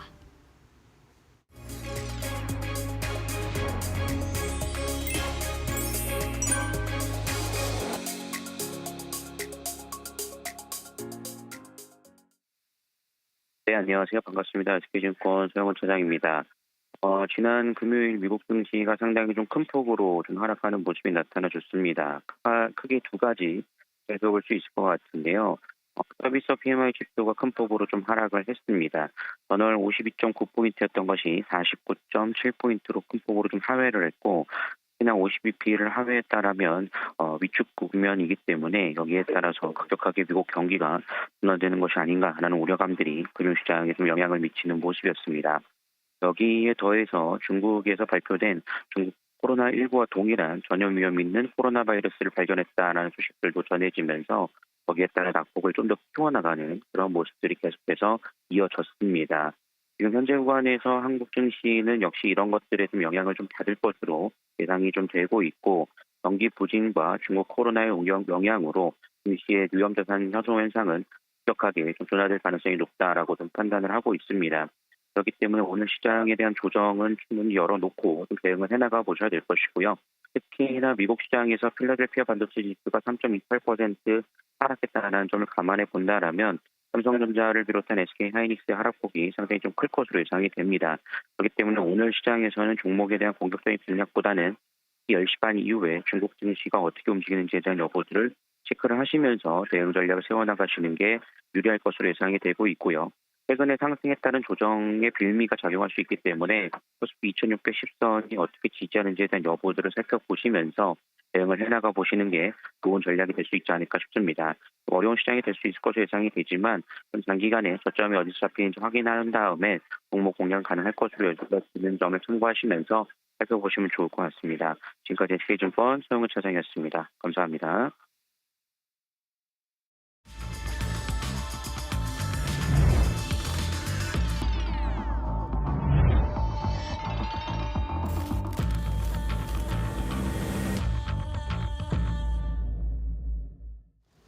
네, 8시 50분 됐습니다. 2월 24일 월요일 우리 시장 이제 잠시 후 10분 뒤부터 시작을 하고요. 먼저 마켓 스탠바이 시간부터 이어가도록 하겠습니다. 오늘도 김민수 대표님, 신일섭 위원, 고은변 앵커와 함께하겠습니다. 어서 오십시오. 예, 지난주에 뉴욕 시장 많이 떨어져서요. 오늘 아마 장을 기다리고 계신 많은 분들께서 조금 불안감이 좀 있으시지 않을까 생각이 좀 듭니다. 물론 지난주까지 우리 시장 견조한 흐름을 계속해서 유지하고는 있는데 혹시 지난주 뉴욕 시장이 급락이 뭔가 이게 좀 다시 조정의 촉발했던 시점이 되는 게 아니냐 이런 걱정도 좀 하시지 않을까 싶고요. 미국의 어떤 경기 둔화에 대한 우려감이 다시 또 부상을 하고 있는 것도 좀 꺼름직한 그런 부분이라고 볼 수가 있겠습니다. 자, 두 분 오늘 개장 전에 오늘 시장 어떤 포인트 가지고 보시는지 말씀 들어보겠습니다. 김 대표님부터 좀 들어보겠습니다. 네, 앵커님 말씀하셨듯이 가장 주말에 걱정 많이 하셨지 않으셨을까 생각됩니다. 미국 증시가 낙폭을 키웠고 그런 쪽에서 국내 증시 이번 주 여파를 또 챙겨봐야 될 텐데 일단 나왔던 내용들이 소비 지표 부진했었고요. 특히 신종 코로나 바이러스 이쪽은 갑자기 시장을 좀 끌어내렸던 요인적으로 바라보고 있는데 무엇보다 이제 미국 시장이 아무래도 좀 최근에 나스닥 기준으로 2만 선을 돌파하려고 시도하다가 피로감이 좀 많이 누적됐다라는 쪽으로 바라보고 있는 상황들이고요. 예. 그런 쪽에서 큰 그림으로 보게 되면 미국은 어느 정도 올랐다가 지금 내려오는 과정들이고 한국은 밑에서 회복하는 과정이라고 봤었을 때 최근에 미국과 그리고 비미국 간의 어떤 변화를 보게 되면 오히려 지금 중국이나 유럽 쪽은 견조하다라는 쪽을 봤을 때 국내 증시는 오늘 영향을 받는다고 하더라도 어느 정도 좀 견디는 쪽에 포인트를 두고 대응하시는 게 더 맞지 않나라는 쪽에서 오늘 지지력 흐름들 계속 체크해야 될 걸로 보여지고 있습니다. 두 번째로 오늘 조선주 최근에 부정적인 리포트 나오기 시작하면서 많이 좀 무거워졌습니다. 일단 많이 올랐기 때문에 속도 조절은 필요하다라는 관점으로 보여지고 있는데 특히 방산 수주와 관련된 쪽에서 노이즈가 좀 있다라는 쪽으로 방산 수주가 이어가면서 거기서 나왔던 부분들이 밸류를 많이 끌어올렸다라는 쪽에서 시장에서 이제 조정이 필요하다라는 쪽들인데 이 부분은 단순하게 미국 방산만 보는 게 아니라 뭐 캐나다라든가 나머지 쪽에서 이어지는 뭐 잠수정 그리고 또 해군의 확장세까지 생각해 보게 되면 오히려 미국만 바라본 게 아니다라는 쪽으로까지 생각할 수 있기 때문에 너무 그쪽만 보는 것도 바람직하지 않다고 생각되고 있고요. 무엇보다 실적 개선에 대한 방향성이 뚜렷하게 나오면서 이어지는 변화다라고 하게 되면 조정이 나온다고 하더라도 다시 한번 어떤 방향성들은 여전히 우상향 쪽으로 갈 가능성이 높기 때문에 조정을 일단 잘 대응을 해보자라는 관점 쪽으로 봐야 될 것 같고요. 그런 쪽에서 또 하나 LNG 수요가 증가하면서 그에 따라서 어떤 가장 또 운반선으로는 중요하게 또 부각을 받을 수밖에 없는 구조이기 때문에 이쪽도 체크를 한다라고 하게 되면 하락을 기회로 삼는 전략들이 좋겠다라고 봐야 될 것 같고요. 마지막으로 이번 주 주요 일정들을 체크해 보게 되면 일단 이번 주 트럼프 대통령은 바쁜 한 주가 될 것 같습니다. 일단 영국 정상회담과 그리고 또 프랑스 정상회담과 같이 이어지면서 이제 미국의 이제 목소리를 좀 낼 걸로 보여지고 있는데 그와 관련된 갈등들 계속 또 체크를 해야 될 것 같고요. 한국에 금통위가 있을 예정이고 금리 관련된 쪽뿐만 아니라 오히려 금리는 인하 가능성은 있다고 얘기를 하는 것 같은데 한국의 성장률 관련된 쪽에 대한 변화들 좀 체크를 해야 될 것 같고 또 엔비디아 실적이 주 중반에 있죠. 관련돼서 또 주 말에 있을 미국의 1월 개인소득 소비 지출 PC 지표까지 체크하는 게 중요할 걸로 보여지고 있는데 여러 이슈가 좀 많이 있다 보니까 시장의 변동성은 좀 커질 수 있다. 염두하시고 대응하셔야 될 것 같습니다. 네, 알겠습니다. 김민수 대표는 미국 시장이 흔들리긴 했지만 그래도 우리 시장 지지력 테스트는 해봐야 된다라고 이야기해 주셨고요. 이와 함께 조선주에 대한 부정적인 리포트로 좀 무거워지긴 했습니다만 그럼에도 불구하고 미국 외에 다른 나라로서의 수출 기대감 언급해 주셨습니다. 마지막으로 이번 주 주요 일정들까지 확인해 봤고요. 그렇다면 신 의원님께서는 오늘장 탑3 어떻게 선정하셨을까요? 네, SL이 미국 생산기지 보유 소식에 급등했습니다. 자, 지금 미국이 우선주의를 내세우면서 미국으로 공장을 이전해라. 우리나라에서 생산하면 관세부가 안 한다. 계속 이런 식으로 나오기 때문에 어쩌겠습니까? 지금 미국이 세계 최강대국이라 줄 설 수밖에 없죠. SL이 테네시랑 엘라베마에 공장이 있고요. 서현이와가 엘라베마랑 조지아에 공장이 있습니다. 화신이랑 현대공업, 그다음에 아진산업이 엘라베마랑 조지아에 공장을 보유하고 있습니다. 대부분 이게 현대차랑 기아가 갖고 있는 엘라베마와 조지아, 그 플로리다 옆에 그 남부 쪽에 있는 공장지대에 같이 들어가 있는 것이죠. 현대차, 기아가 진출할 때 이렇게 협력사들이 같이 진출을 했기 때문이에요. 근데 이렇게 미국의 지금 생산 기지를 보유한 자동차 부품 회사들이 일단 덕을 볼 수 있는 환경인 것이죠. GM 미국 그 자동차 회사들 GM 수입 비중이 40%가 넘고요. 포드는 20%입니다. 근데 이제 트럼프 행정부가 들어섰으니 GM하고 포드도 이제 마찬가지예요. 외국에 있는 공장에서 부품을 수입해다가 GM, 포드 완성차를 만들어버리면 비싸요. 그게 미국 자동차여도 문제인 거예요. 부품을 동남아시아나 중국 공장에서 들여다가 만들면 자기 마진이 깎이겠죠. 결국 GM하고 포드도 이 수입 비중 40%와는 20%. 이거를 다 줄일 수밖에 없어요. 다 국내 생산으로 돌릴 수밖에 없어요. 혹은 국내에 있는 다른 국가의 생산 기지에서 부품을 납품받을 수밖에 없죠. 그렇게 해서 현지 생산으로 대체할 가능성 때문에 이렇게 SL이나 서현이와 화신, 현대공업, 아진산업처럼 우리나라 국가지만 미국의 공장을 갖고 있는 자동차 부품 회사들이 수주 확대가 가능하다는 시나리오가 나오면서 SL이 대표주로 급등을 했습니다. 자, 두 번째는 실리콘투의 사모펀드 자금 유치발 급등세입니다. 사모펀드 운용사 글렌우드 크레딧이라는 회사부터 1,500억 원 규모의 투자 유치를 발표했습니다. 자, 이것도 북미인데, 자, 실리콘투 처음에 떴을 때 어떻게 떴나요? 중국에 아예 되지 않고 있던 라인. 그래서 지금 뭐 황후의 주식이 무너졌다고 해서 지금 언론에 계속 나오죠. 170만 원짜리가 지금 몇만 원이 됐습니까? LG생활건강이. 그렇게 이제 중국 그 비중이 높은 하자품주는 무너졌는데 실리콘투는 아예 중국에 사업을 안 하고 있었단 말이에요. 물론 사업 구조 자체도 실리콘투는 뒤에서 백업을 해주는 업체죠. 근데 어쨌든 간에 실리콘투는 기존에 북미 중심으로 외형을 확장했던 이 회사고요. 그래서 인디 브랜드들을 지금 그 뒤에서 보필하는 그런 역할에 대한 그 업그레이드도 있었지만 기존에 북미 중심으로 했었던 이 부분도 시장에서 대접을 받았단 말이죠.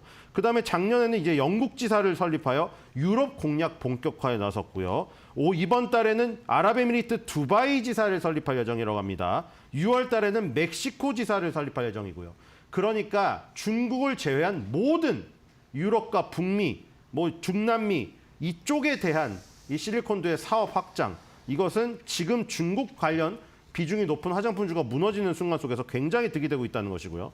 세 번째는 클래시스의 역사적 신고가 돌파 눈앞에 둔 것입니다. 올해 전망치가 3,500억 원 제시했는데 작년에 2,000억 원이었습니다. 이것도 마찬가지죠. 미국의 작년 10월부터 에버레스, 국내명 볼류머, 그다음에 울트라포머, 슈링크 유니버스 이 투톱으로 내세우면서 미국 시장에서 괄목할 만한 성장이 일어나면서 클래시스의 원래 본거지였던 브라질에 이어서 북미를 더하면서 올해 가이던스가 3,500억 원을 제시하는 이 놀라운 수치를 제시하면서 역사적 신고가를 한 끗 차로 지금 눈앞에 두고 있다는 이 소식까지 전해드리겠습니다. 예, 시간이 1분 반쯤 남았네요. 9시까지. 자, 바로 동시효과 상황 알아보겠습니다. 권별 앵커.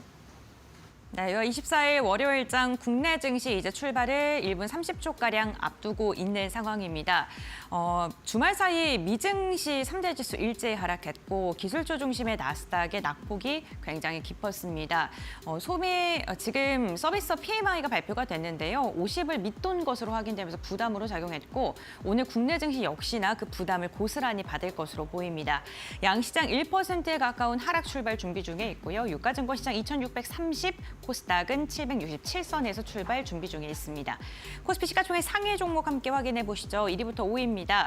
5위권까지 일제히 하락 출발 준비 중에 있는데요. 엔비디아가 하락한 만큼 SK하이닉스 역시나 4% 이상 빠질 것으로 보이고 삼성전자도 1.5%가량 하락 출발 준비 중에 있습니다.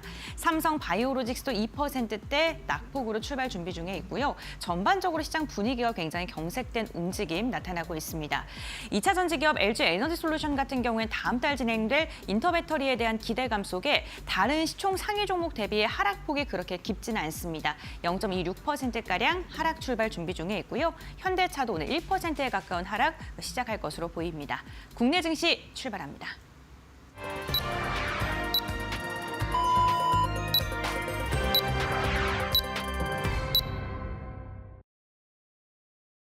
예.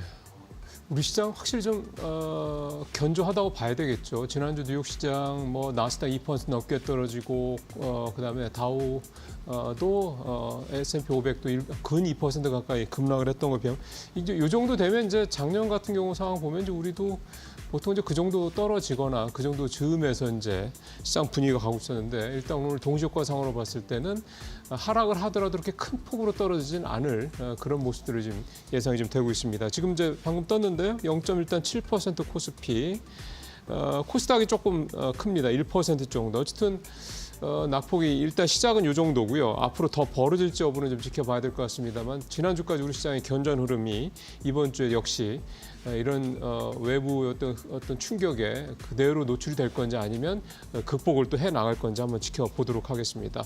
코스닥 같은 경우 지금 말씀드린 상황에서 0.9%로 조금 낙폭이 줄기도 좀 했습니다. 자, 출발 상황 이제 시가총액 상위 종목별로 좀 바로 살펴보도록 하겠습니다. 권변의 거 전해 주십시오.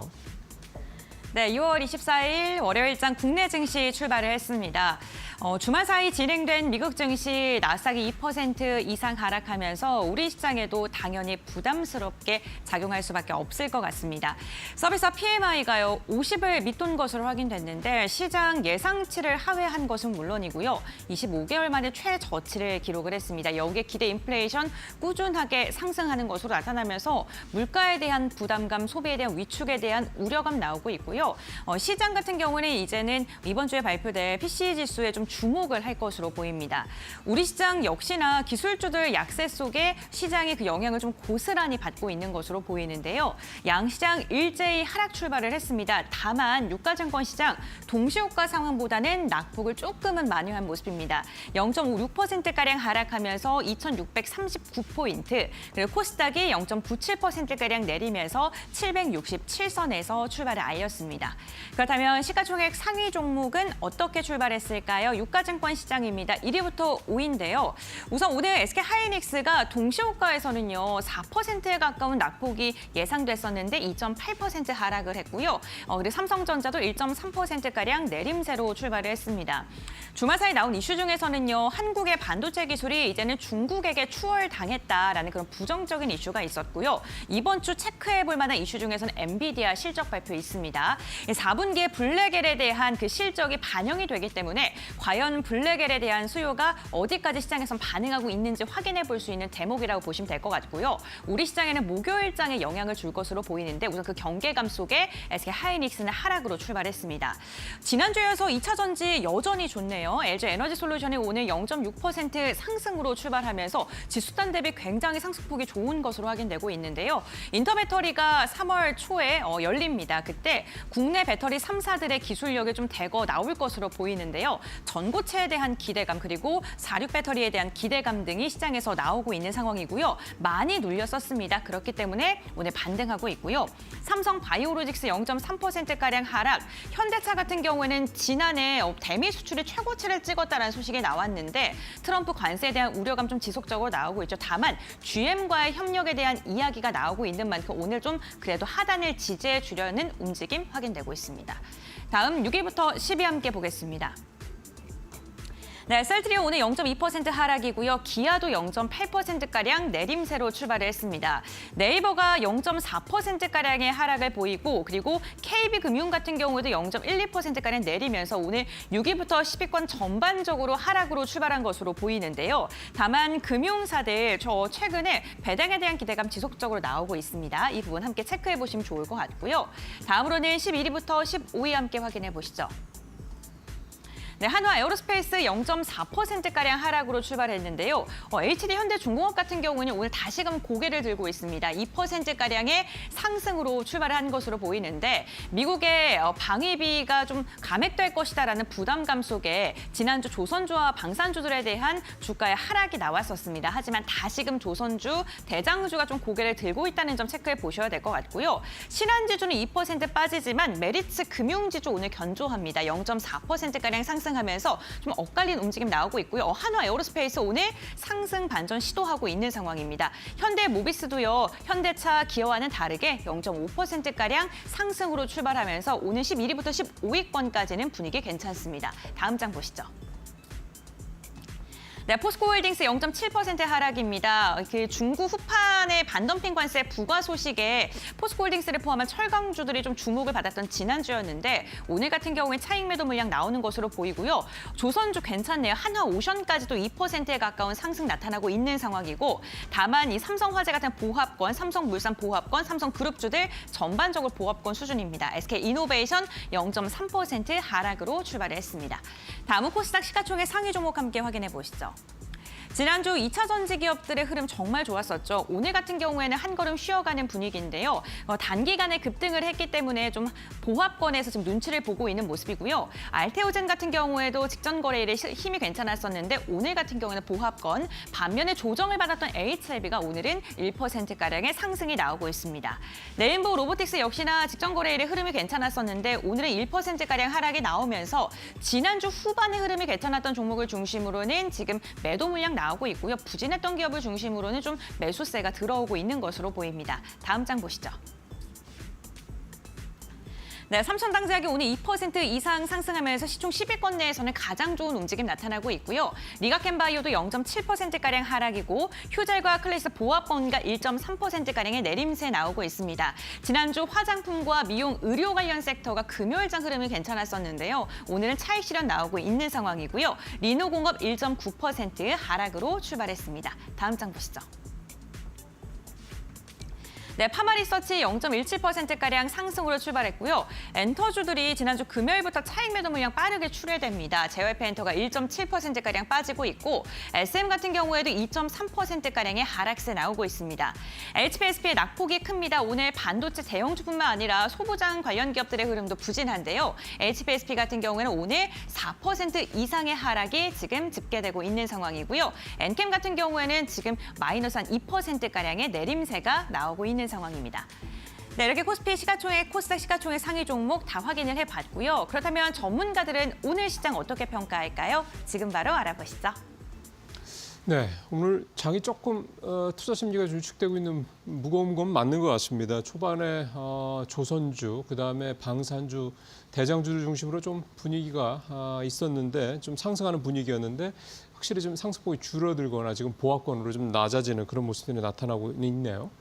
네, 일단 출발 상황 이렇고요. 두 분 또 시장 출발 상황 어떻게 평가하시는지 말씀 들어보죠. 김 대표님 또 말씀 들어보겠습니다. 네, 지금 현재 시장은 코스피 기준으로 한 0.6% 정도 하락을 해서 폭을 일단 줄이지는 못합니다. 네, 잠깐 줄이려고 했다가 여전히 제자리로 들어오는데 수급을 보게 되면 그동안에 좀 바뀐 수급이 좀 들어오는 게 외국인들이 선물 매수가 다시 들어옵니다. 한 2, 3일 동안 매도로 진행되다가 다시 매수로 방향을 바꾼다라고 했었을 때 그래도 시장의 지지권이 될 수 있는 또 하나의 축이다라는 쪽에서 외국인들 오늘 선물 매수 기조가 유지가 된다고 하게 되면 그렇게 크게 시장이 변화가 될 일은 없겠다라는 쪽에서 일단 수급적인 모습들 계속 또 체크를 해야 될 걸로 보여지고 있고요. 오늘 업종별 동향을 보게 되면 그래도 의료정밀 쪽에서 강세를 보이면서 가장 또 강한 모습들을 보여주고 있고 그밖에 운송장비, 음식료 쪽에서 성과를 좀 내면서 시장 대비해서 견조한 모습들을 보여주는 흐름들이 되다 보니까 약간 좀 방어적인 성격들이 좀 있죠. 예, 그런 쪽들이 섹터들이 강하다라고 보여지는데 상대적으로 오늘 전기전자라든가 그동안에 좀 많이 움직였었던 기계 장비, 섬유의복, 화학 쪽들은 오히려 좀 낙폭이 살짝 더 키워지면서 시장의 좀 소외를 좀 이어가고 있다는 쪽으로 바라보고 있습니다. 하지만 낙폭이 줄어드는지 흐름들은 계속 또 체크를 해야 될 부분이라고 봐야 될 것 같고요. 그런 차원에서 섹터별 동향들을 한번 보게 되면 오늘 가장 또 많이 움직이는 쪽들은 코로나19 관련된 이슈가 오랜만에 던져졌기 때문에 그와 관련된 진단키트 관련된 쪽들이 가장 또 강하게 이어지는 모습들이고 조선 쪽에서도 분위기는 강했다가 좀 약하긴 하지만 낙폭 컸었던 HD현대 미포가 자리를 차지하고 다시 돌리다 보니까 일단은 어느 정도 견조한 모습들이 이어갈지는 조금 더 지켜봐야 될 것 같고요. 그밖에 나머지 쪽들은 약간 제약바이오 쪽에서의 선별적인 종목들이 좀 강하다라는 쪽에서 그러니까 금리가 좀 떨어지다 보니까 약간 좀 성장주 쪽에서의 바이오주들이 다시 힘을 내든지 이 부분도 한번 좀 체크를 해야 될 것 같다. 그렇게 보여지고 있습니다. 예, 알겠습니다. 자, 이번에 신입사 의원님 개장 출발 상황 분석을 좀 들어보겠습니다. 네, 지수부터 보겠습니다. 코스피는 18.51포인트 하락을 하고요. 등락률은 0.73 정도 됩니다. 코스닥은 9.1포인트, 등락률로는 1.17% 정도 되고요. 자, 1개월로는 좀 많이 좁혀졌네요. 코스피가 5.45, 코스닥이 6.37 정도 상승. 3개월은 코스피 6.05, 코스닥 11.94. 예, 꽤 많이 좁혀졌죠, 이제. 최근에 코스피가 코스닥보다 좋으면서 1개월, 3개월도 코스닥과의 차이가 코스피가 지금 붙고 있는 상황입니다.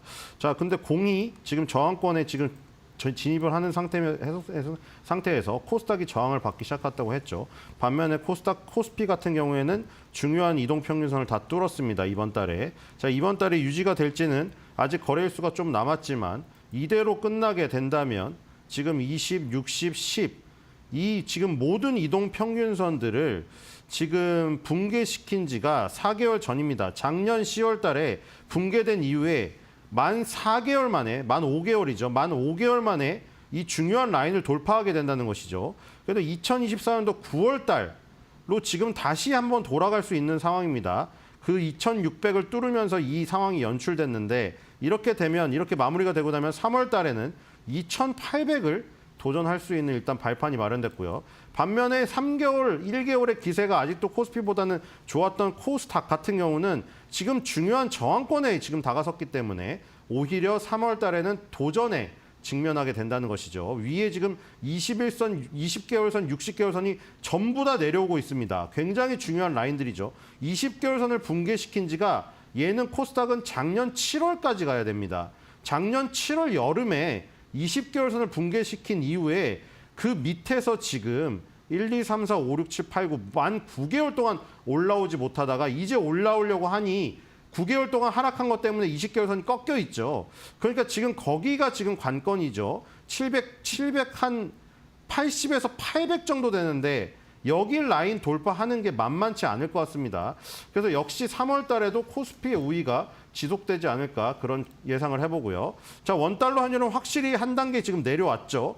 지금 외국인의 순매수가 지금 뒷받침이 안 된 가운데 원달러 환율이 붕괴됐거든요. 이런 경우는 이제 지수가 올라가는 경우예요. 코스피 지수, 코스닥 지수가 올라가니까 외국인이 그걸 보고 원화자산인 이 코스피를 사니까 이 원달러 환율 차트가 내려가고 외국인의 순매수가 이제 조금씩 붙게 되는, 외국인의 순매수가 먼저 이걸 땡긴 게 아니라 코스피 지수가 올라서 외국인의 순매수를 땡기는 지금 이런 상황이 지금 되고 있거든요. 근데 외국인의 순매수가 확 땡겨지진 않고 있죠.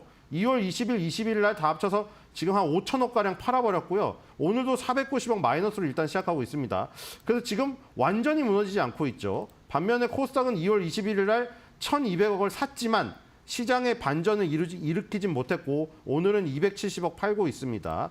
자, 시가총액 상위를 보겠습니다. 시가총액 상위 삼성전자 1.5, SK하이닉스 3.34 이 두 개가 20% 넘게 차지하고 있기 때문에 지수를 올릴 수가 없는 상황이죠. 오늘 이대로 지금 간다면. 지금 20위안에서 가장 많이 오르는 것은 12위의 HD 현대중업 2% 정도 오르고요. 17위에 하나오션이 1.78 정도 오릅니다. 11위에 하나 에어로스페이스도 0.45로 강보합인데 다시 29조 9천억 원으로 갖다 붙여놨습니다. 지금 10위인 KB금융이 32조죠. 지금 여기가 눈앞에 앞두고 나서 지금 시가총액 30조와 그리고 시가총액 10위 이 마디시스에 걸려 있다고 말씀드렸죠. 코스닥 같은 경우에는 6위의 삼천장대학 1.39 정도, 그 다음에 18위의 실리콘투가 2.22 정도 오르고 있습니다. 이거 말고는 크게 뭐 보이지 않고 있고요. 그 다음에 이제 이 섹터별로 보겠습니다. 오늘 2025년도 상반기 신규 상장 섹터가 또 1위인데 왜냐하면 위너스랑 종목이 또 상장을 했기 때문입니다. 최근 상장하는 종목 중에는 첫날 오르는 폭이 오늘 제일 큰 것 같아요. 위너스 200%. 바로 여러분들 뉴스에서 많이 보셨던 그 업체예요. 그 여러분들 멀티탭 먼지 쌓여서 막 불난다고 했을 때 거기 뭐 조그만 테이프 반창고 같은 거 하나 붙이니까 초기 화재 진압해 주는 거 뉴스에 한동안 많이 나왔죠. 그 업체입니다.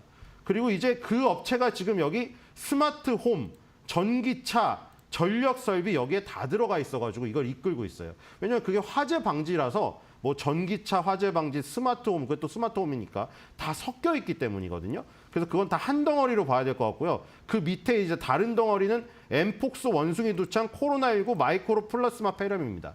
그러니까 지금 또 우한에서 코로나보다 더 강력한 게 발견됐어요. 물론 우한 시장에서 우연히 발견된 것처럼 지금 발견이 됐으면 오늘 뉴스 아침부터 난리가 났겠죠. 그게 아니라 우한에 있는 연구소에서 연구원들이 실험을 했는데 거기서 지난번 우한시장에서 발견된 코로나보다 훨씬 더 강하면서 인체에 감염이 가능한 바이러스가 발견됐다는 소식에 지금 전부 다 진단키트주들이 들썩이고 있다.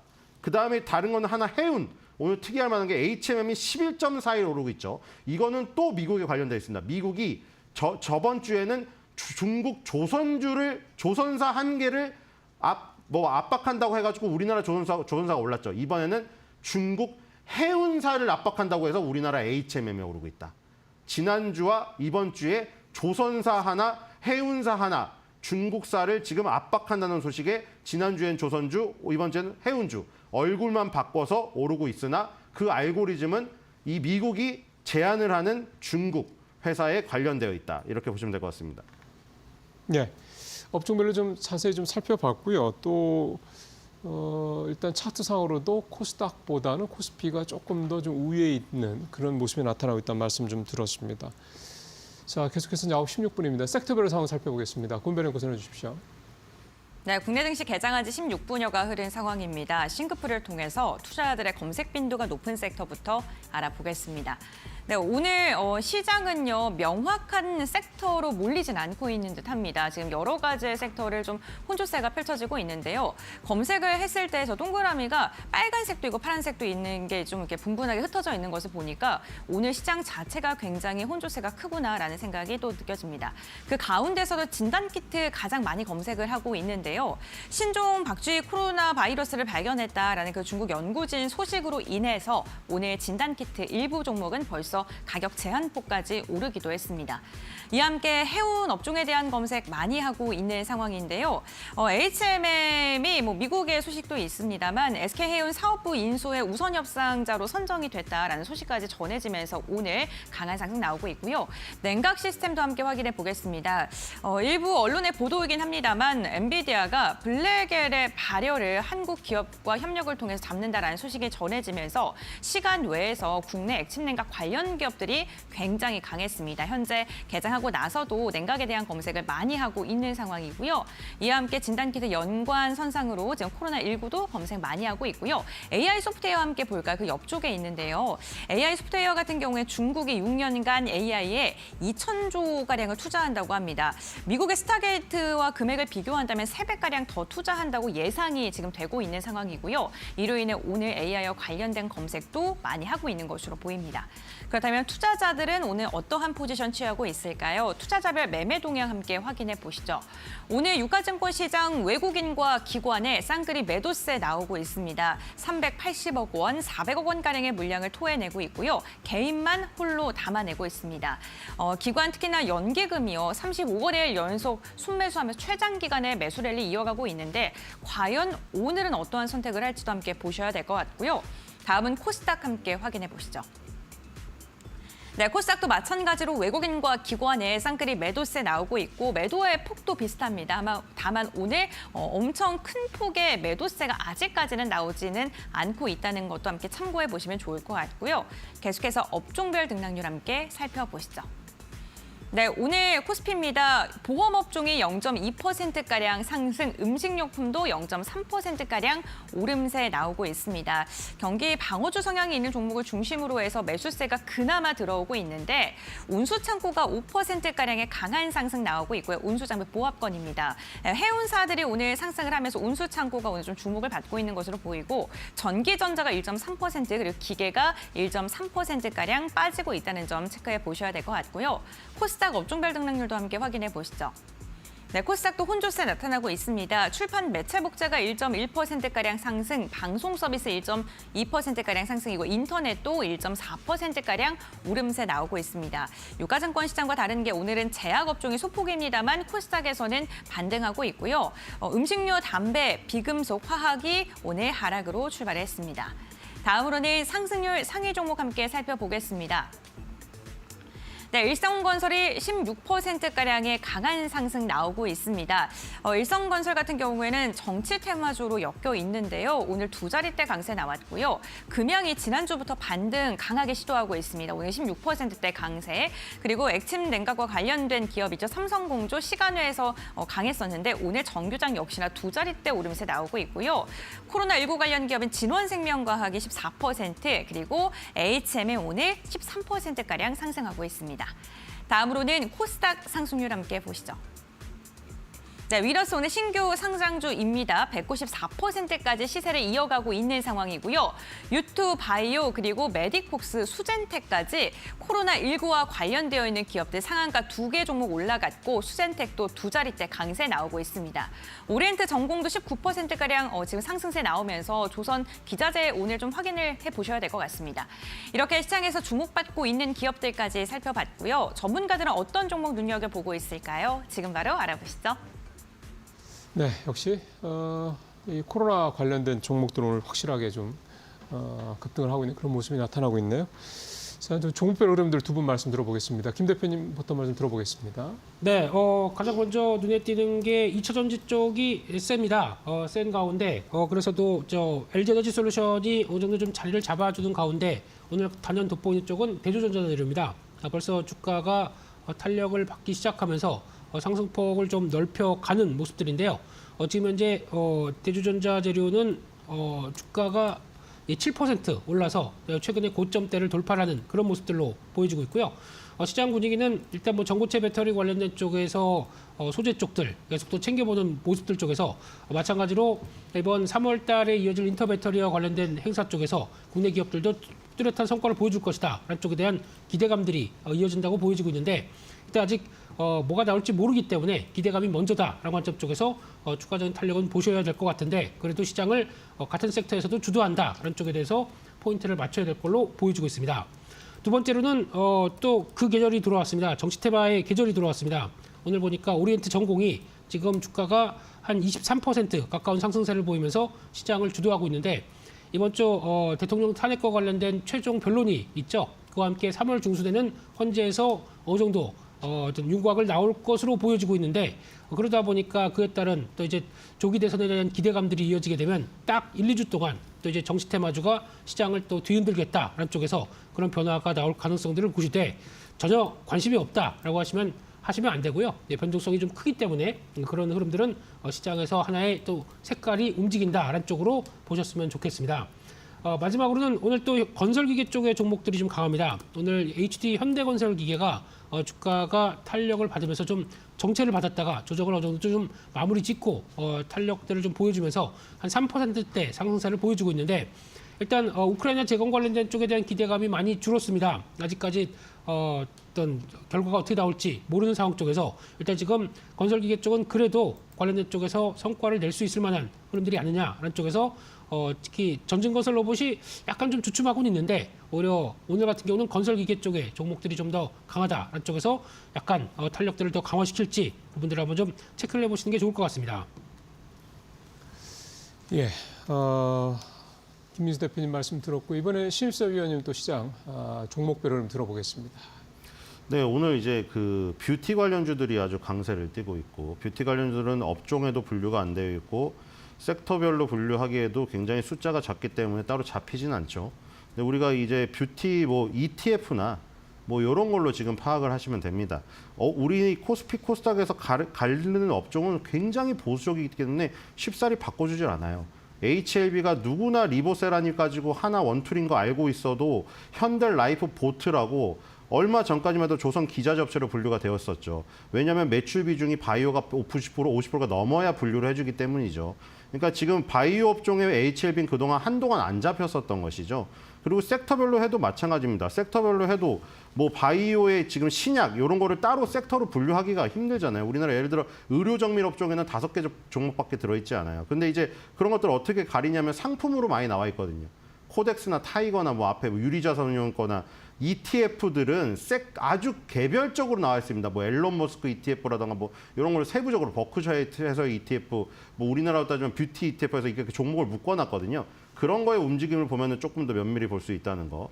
근데 이제 아까 황후의 주식이 무너졌다는 타이틀로 뉴스가 나갔잖아요. 정말 뼈가 아프더라고요, 저도. 2021년 7월 달에 178만 4천 원짜리 LG생활건강 주식이 지금 32만 7천 원인데 주가가 15년 전으로 돌아갔어요. 공든탑이 무너지려 하지만 공든탑이 한순간에거든요, 진짜 이거. 지금 178만 원에서 32만 원으로 오는데 단 4년밖에 안 걸렸어요, 이게. 근데 지금 미국의 에스티로더라는 회사 있죠. 에스티로더가 22년 1월 달에 356달러였는데 지금 71달러로 5분의 1 토막이 나거든요. 에스티로더의 고점이 22년 1월 달이고 LG생활건강의 고점이 2021년 7월이에요. 거의 차이가 없죠. 이거의 공통점이 뭡니까? 여러분들 생각해 보세요. 에스티로더의 갈색병, 여자분들 아시죠? 면세점에서 계속 1위 하고 있는 품목이고 LG생활건강의 더 히스토리 오브 후, 그래서 황후의 주식이라고 하는 거거든요. 둘 다 면세점을 기반으로 한 프리미엄 화장품이었다는 공통점이 있습니다. 그리고 중국에 대한 비중이 높고요. 둘 다 무너진 거죠. 미국 시장이 아무리 강했어도 중국발 화장품은 에스티로더처럼 이렇게 무너지는 주식도 있단 말이에요. 근데 지금 여기서 그러면 뜬 게 뭐냐? 이 중국인들이 와갖고 원래 버스 타고 바로 어디로 갔습니까? 소공동 롯데백화점 면세점을 갔잖아요. 무조건 1순위가. 요즘에 소공동을 안 갑니다. 버스가 어디로 가죠? 바로 인천공항에서 올리브영 전용 버스를 타고 명동과 강남의 올리브영 매장으로 가요. 그래서 거기서 뜬 게 바로 VT죠. 리들샷이 불티나게 팔려가지고. 그래서 VT는 지금 무려 5,000원에서 44,000원을 가는데 3년밖에 안 걸렸어요. 그래서 VT의 리들샷, 이런 인디 브랜드들이 뜨고 올리브영이 뜨고 다이소가 뜨고 이런 거를 지금 뒤에서 백업해주는 회사가 바로 실리콘투죠. 창고를 갖고 있고 물류센터를 갖고 있고 그걸 홍보해주는 사이트를 갖고 있는 회사들. 그리고 실리콘투는 아까 말한 대로 올리브영, 다이소에 있는 인디 브랜드들을 백업하고 주로 지역은 북미, 중동, 유럽, 그러니까 중국발이랑 완전히 관련이 없는 것이죠. 그러니까 지금 화장품이 다 강한 게 아니라 이런 흐름 속에서 완전히 바뀐 트렌드를 지금 주도하고 있는 화장품만 따로 가고 있다는 거, 이걸 봐야 될 것 같고요. 그 다음에는 이제 의료기기죠. 침습이냐 비침습이냐의 차이는 있는데 침습, 중간 침습 정도로 보면 휴젤, 보톡스의 지금 대명사죠. 보톡스는 바늘로 일단 찌르니까 침습 아니면 중간 침습 정도예요. 근데 그중에 이제 휴젤이 가장 강하죠. 그리고 이제 거기서 조금 더 나아가서 이제 필러랑은 또 다른 거죠. 리쥬란 힐러를 지금 다루는 파마리서치는 이번 달에 신고가를 갔습니다.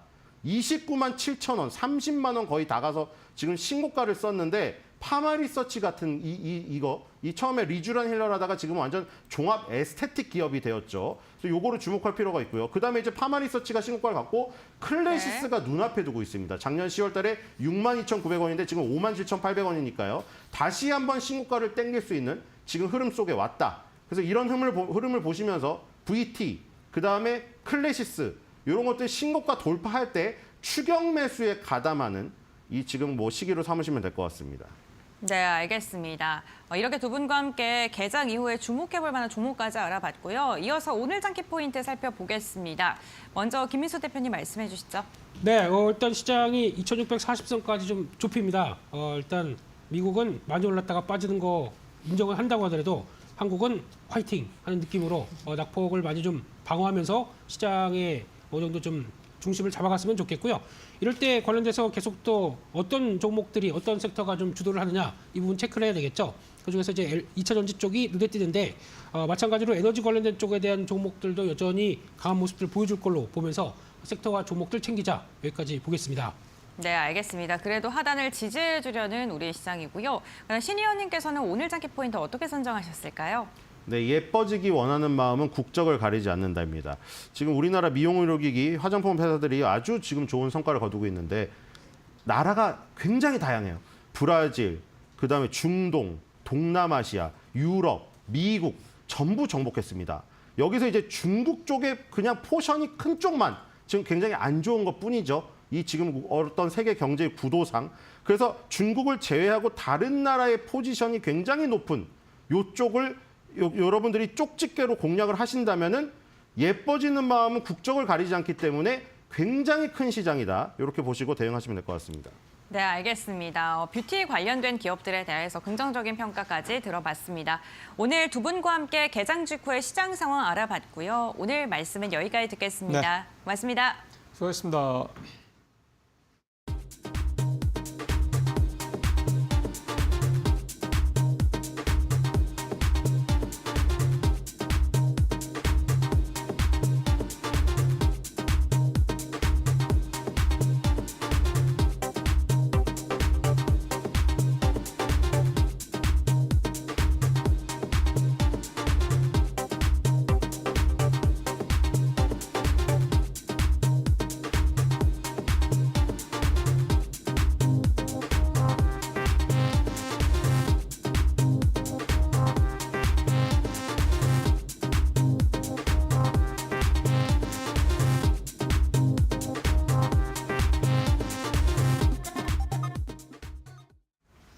네, 오늘장 선발 종목 바로 살펴보겠습니다. 오늘은 메리츠증권 강남금융센터 김경국 과장 연결합니다. 과장님 안녕하세요. 네, 안녕하세요. 네, 오늘 종목 SKC 가져오셨네요. 어떤 투자 포인트 보시나요? 일단 시장에서 SKC 하면 유리기판 이야기를 많이 하고 있는 상황이고요. 이쪽 부분에 대해서 좀 중점적으로 좀 설명을 드리면요. 일단 유리기판은 기존의 실리콘이나 유기기판을 대신한 차세대 기술인데 시장의 관심이 일단은 유리기판에 여전히 있습니다. 그리고 유리기판의 장점들이 여러 가지가 있는데 일단 전력 절감에 좀 탁월하고 그리고 고열에서 좀 휘어지는 현상이 없는 그런 장점을 가지고 있습니다. 그래서 유리기판에 대한 빅테크들의 투자가 현재도 좀 이어지고 있는 상황이고요. SKC는 자회사인 앱솔릭스를 이용해서 유리기판 투자에 박차를 좀 가하고 있습니다. 작년 4분기 실적을 좀 보면 SKC가 826억의 영업 적자를 기록했는데 일단 성장 산업인 유리기판에 거는 기대는 좀 높지만 2차 전지 부분인 그 동박 사업에서 400억이 넘는 영업 적자를 기록했거든요. 그래서 이유는 이제 전방의 수요 부진인데 가동률이 30% 중반에 머물렀습니다. 그러나 반도체 부분의 경우에는 자회사인 ISC가 AI 관련된 테스트 소켓 판매량이 증가하면서 80억 원의 영업이익을 시현하는 좋은 모습을 보여줬습니다. 그래서 동사는 전체적인 부진을 좀 탈피하기 위해서 성장의 동력을 꾸준하게 찾아왔고요. 비즈니스 모델 혁신을 꾀하기 위해서 작년에 파인세라믹스와 CMP 패드 사업부를 3천억대에 2개를 다 매도했습니다. 그래서 반도체 부분의 성장에 올해도 큰 기대를 하고 있는 것으로 판단하고 있고요. 그 유리기판 부분은 24년도 조지아주의 생산 라인을 구축을 했고 동사는 유리기판 분야에서 연구개발 보조금 수령도 확정했습니다. 25년 하반기에는 그 2차 라인 증설에 대한 의사결정도 이루어질 수 있다는 점을 감안해 본다면 그 향후 유리기판의 장기 성장성에 대한 내러티브가 지속적으로 반영될 가능성이 높다 이렇게 좀 말씀드리고 싶습니다.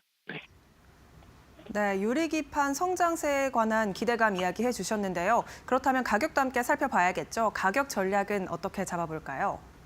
일단 기술적으로 1월 24년 6월 고점인 그 20만 원 돌파 시도가 있었습니다. 근데 다시 한번 주저앉은 모습을 보여줬고요. 14만 원대에서 일단 단기 바닥을 좀 확인해 보려는 움직임이 있는 상황이기 때문에 현재가에서는 그 매수가 좀 유효해 보이고요. 목표가는 20만 원 직전인 18만 5천 원으로 잡아드리고 손절가는 11만 원 정도가 적당하지 않을까 이렇게 보고 있습니다. 매수가는 현재가, 또 목표가는 18만 5천 원 잡아주셨습니다. 네, 오늘 말씀은 여기까지 듣겠습니다. 고맙습니다. 네, 감사합니다. 오늘의 종목은 2차 전지이자 또 유리기판 관련주죠. SKC입니다. 투자에 참고하시고요. 지금까지 오늘장 선발 종목이었습니다.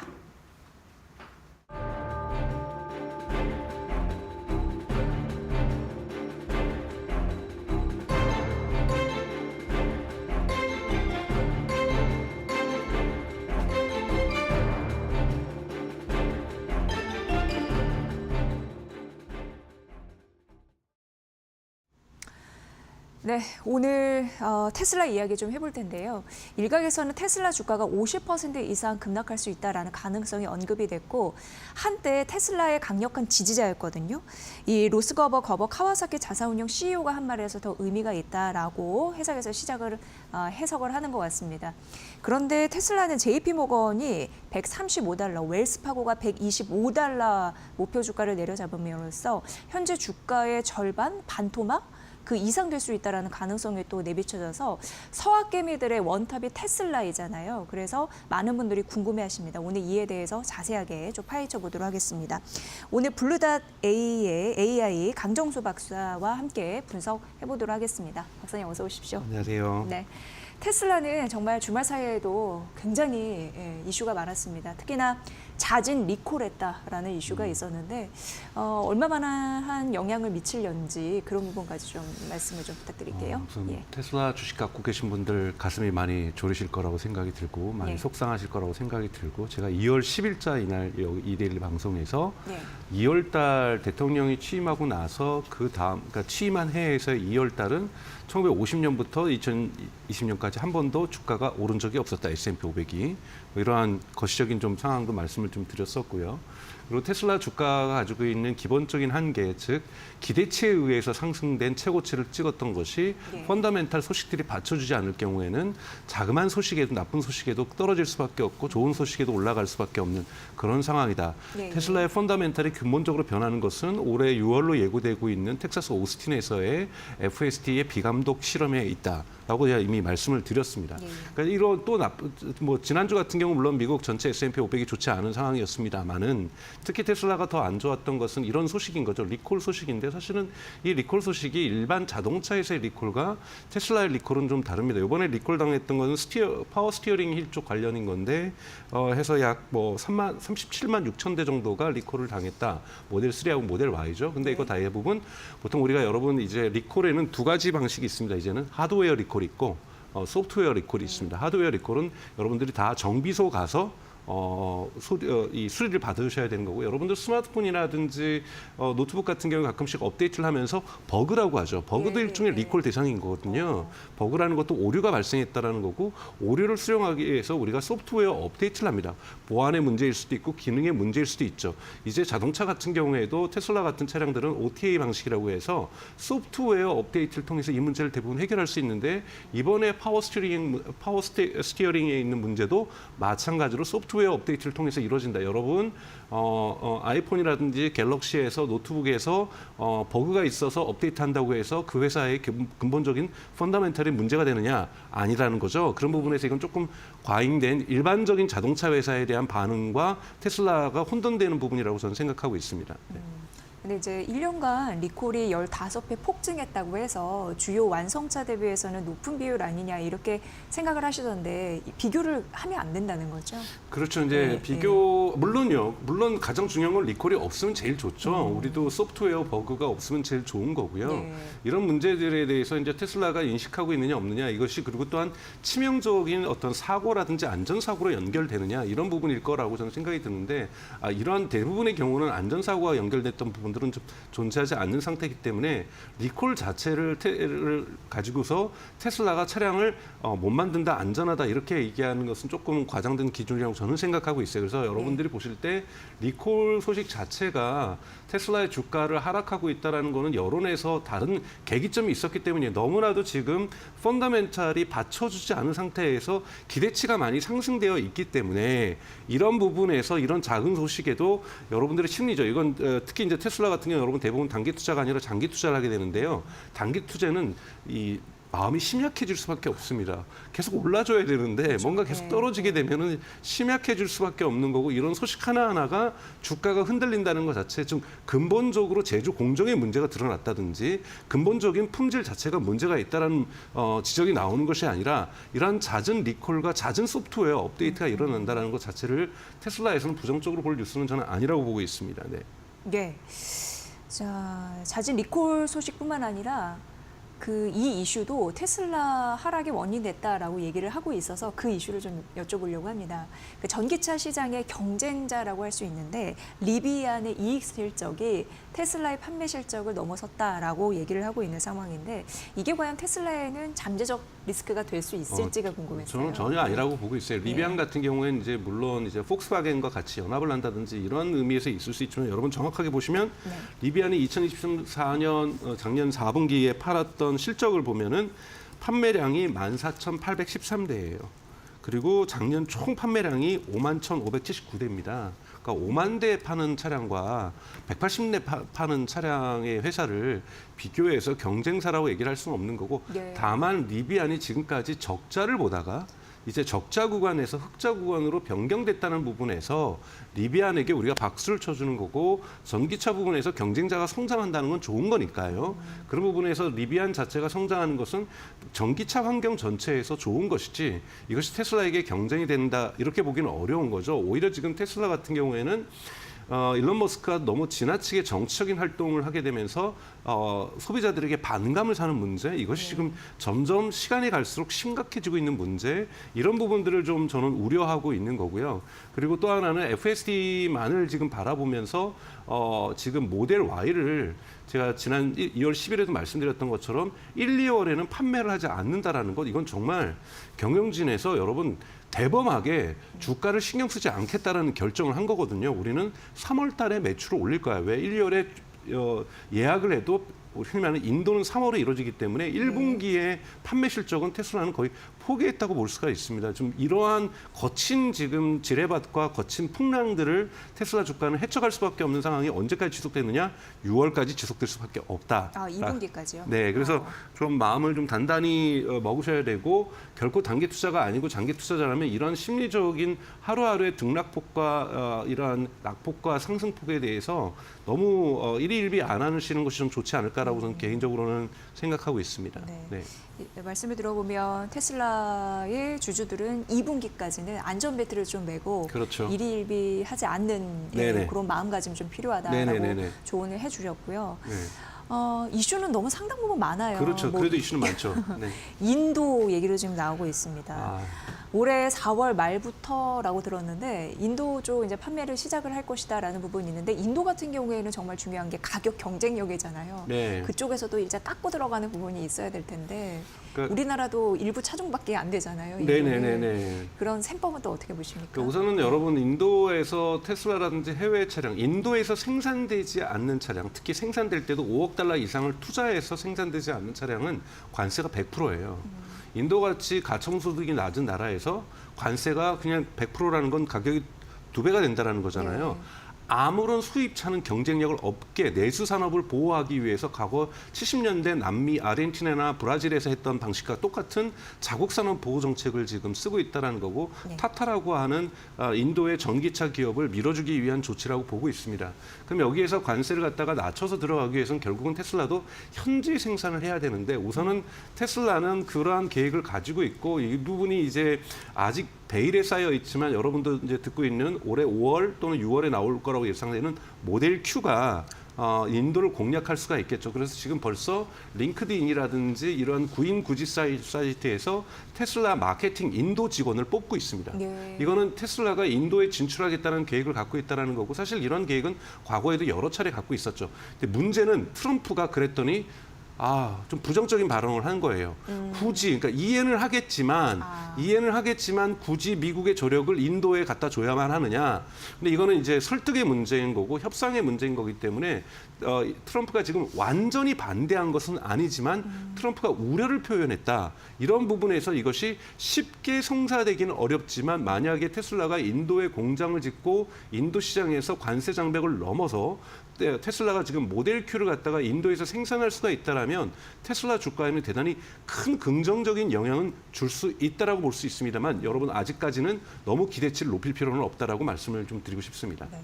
인도도 자동차 시장에서 꽤 큰 앞으로 성장 가능성이 있는 시장이죠. 네. 그렇기 때문에 먹을거리가 있는데 일단 트럼프 대통령의 눈치가 보이는 거죠. 그렇죠. 미국 내에 자국 내 생산을 최우선으로 하기 때문에 굳이 인도 가서 그러면 일자리 창출을 또 뺏기는 걸 수도 그렇죠. 있고 눈치를 그러니까 봐야 시장이 있고. 커지는 거죠. 사실은 미국 시장 자체가 커지는 거고 미국에서 생산된 걸 인도에서 수출하겠다 그럼 인도가 관세를 낮춰야 되는데 인도에다 그렇다고 보복 관세할 것도 많지도 않아요. 미국이. 그렇기 때문에 인도 같은 경우는 참 그러니까 애매모호한 조건이기 때문에 초기 성장 시장이기 때문에 트럼프가 아직 관세 정책에 대한 모든 가이드라인을 확정한 것이 아니기 때문에 인도 같은 국가는 예외 조항으로 선택할 가능성은 아직까지 좀 충분히 있다라고 생각해요. 인도에다 관세를 갖다가 보복 관세를 매긴다고 해서 미국에 득될 것이 아무것도 없는 상황이거든요. 그렇군요. 앞으로 이 이슈는 끊임없이 좀 따라가 봐야 될 것 같습니다. 테슬라의 그 주가에도 긍정적인 영향을 미칠 수 있는 물론요. 부분인데 크게 영향을 미칠 수 있습니다. 관세 협상에서 이럴 만한 카드가 없다고 하니까 좀 봐야 될 것 같고요. 또 일본 정계. 사실 이제 닛산이 혼다와 합병이 무산이 됐잖아요. 그러면서 테슬라에게 좀 투자 유치 좀 해줘 이렇게 좀 하는 것 같아요. 이거는 뭐 어떻게 봐야 됩니까? 그건 뭐 닛산이 하는 것이 아니라 일본 정부 관료들이 하는 거겠죠. 우선은 닛산이라는 건 이름 자체가 일본이잖아요. 그러니까 그만큼 일본의 상징적인 자동차 회사인데 사실은 지금 몰락하고 있는 거고 그 몰락하는 와중 속에서 여러분도 아시는 프랑스의 르노하고 합작 투자를 받으면서 조금 생명선이 유지가 됐지만 이것이 지속되지 않으면서 여러분도 아시는 대만에 있는 폭스콘 아이폰을 지금 전 세계 물량의 78%를 만들고 있는 아이폰이 여러분 지금 대만에서도 그렇고 전기차 산업에 미국에도 공장을 짓고 있고 폭스콘이 대단히 공세적으로 전기차 산업에 뛰어들고 있습니다. 그러다 보니까 폭스콘은 닛산이 원래부터 전기차를 초반에 시작을 했었기 때문에 때문에 닛산 공장을 탐냈었는데 일본 입장에서는 이것을 외국 기업에 뺏기는 것이 좀 좋지 않았던 거죠, 감정상. 그래서 혼다에게 강제적으로 하라고 했었지만 제가 보기엔 큰 시너지 효과가 없어요. 둘 다 망해가는 흔히 말하는 내연기관차 기업인데 그러다 보니까 상징적으로 테슬라에게 요청을 한 건데 테슬라 입장에서 일본에다가 비싼 공장을 짓거나 닛산을 넘겨받을 이유가 저는 1도 없다고 생각해요. 이거는 그냥 일본 정부의 희망사항을 이야기한 거고 이 뉴스는 제가 보기에는 이번 주면 그냥 사그라들 거예요. 만약에 저는 테슬라가 닛산을 협업을 한다거나 닛산을 투자한다든지 닛산을 합병을 한다면은 테슬라 주가는 저는 폭락할 거라고 봐요. 네. 왜요? 여기는 테슬라는 순수한 전기차를 만드는 회사인데 닛산에 있는 80% 가까운 이런 내연기관을 받아 안을 이유는 전혀 1도 없다. 그렇기 때문에 이거는 그냥 일본 정부의 희망사항도 그리고 근거도 없고 가능성도 없는 희망사항의 외침이다. 그만큼 닛산이 절박하다는 얘기죠. 네. 그런 식으로 해석을 해봐야 될 것 같네요.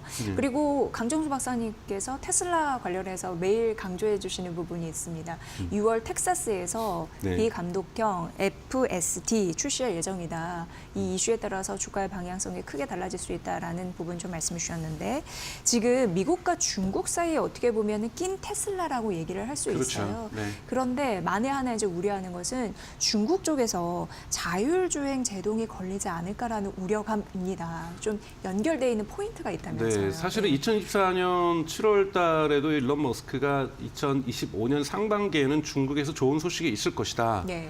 그리고 테슬라의 공식 x.com 사이트에서도 2024년 하반기에 2025년 상반기에는 중국에서 좋은 소식이 있을 것이다라고 얘기했다라는 것은 중국 정부가 관료적으로는 행정적으로는 FSD 허가를 검토하고 있다라는 뜻이겠죠. 예. 그렇기 때문에 그러한 신호들이 나왔다라는 거고 그러나 여러분들이 만약에 중국 정부 입장이라면 어떻게 선택을 하시겠어요? 여러분이나 너무나도 지극히 상식적으로 지금 트럼프하고 관세 부분에서 중국과 지금 힘겨루기를 하고 있죠.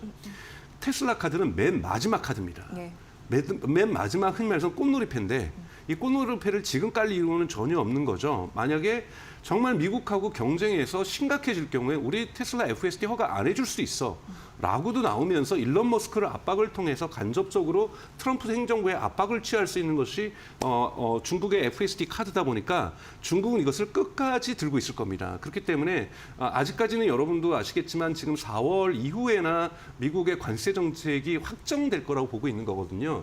미국의 관세 정책이 확정되기 전까지 중국에서 테슬라 FSD 허가 문제는 유보되어 있다라고 볼 수가 있는 거고요. 그것도 4월 이후에나 중국에서 FSD 허가 문제가 저는 결정될 거라고 보고 있습니다. 그래서 대단히 지금 정치적으로 불안정한 상황들이 3월, 4월에도 지속될 것이고 이 결과에 따라서 중국 정부의 허가 문제가 결정이 될 것이고 이거에 따라서 테슬라 주가는 대단히 큰 폭으로 만약에 중국에서 완전히 금지가 되는 조치가 이뤄진다면 미중 간의 갈등이 심화되면서 대단히 되돌리기 어려울 정도로 주가가 내려갈 수가 있을 거라고 저는 보고 있고요. 네. 긍정화된다면 대단히 큰 폭으로 주가가 상승할 수 있는 대단히 중요한 계기죠. 즉 6월 달에 있는 텍사스 오스틴에서의 FSD 비감독만큼 중요한 것은 중국에서의 FSD 허가 문제라고 저는 보고 있습니다. 네.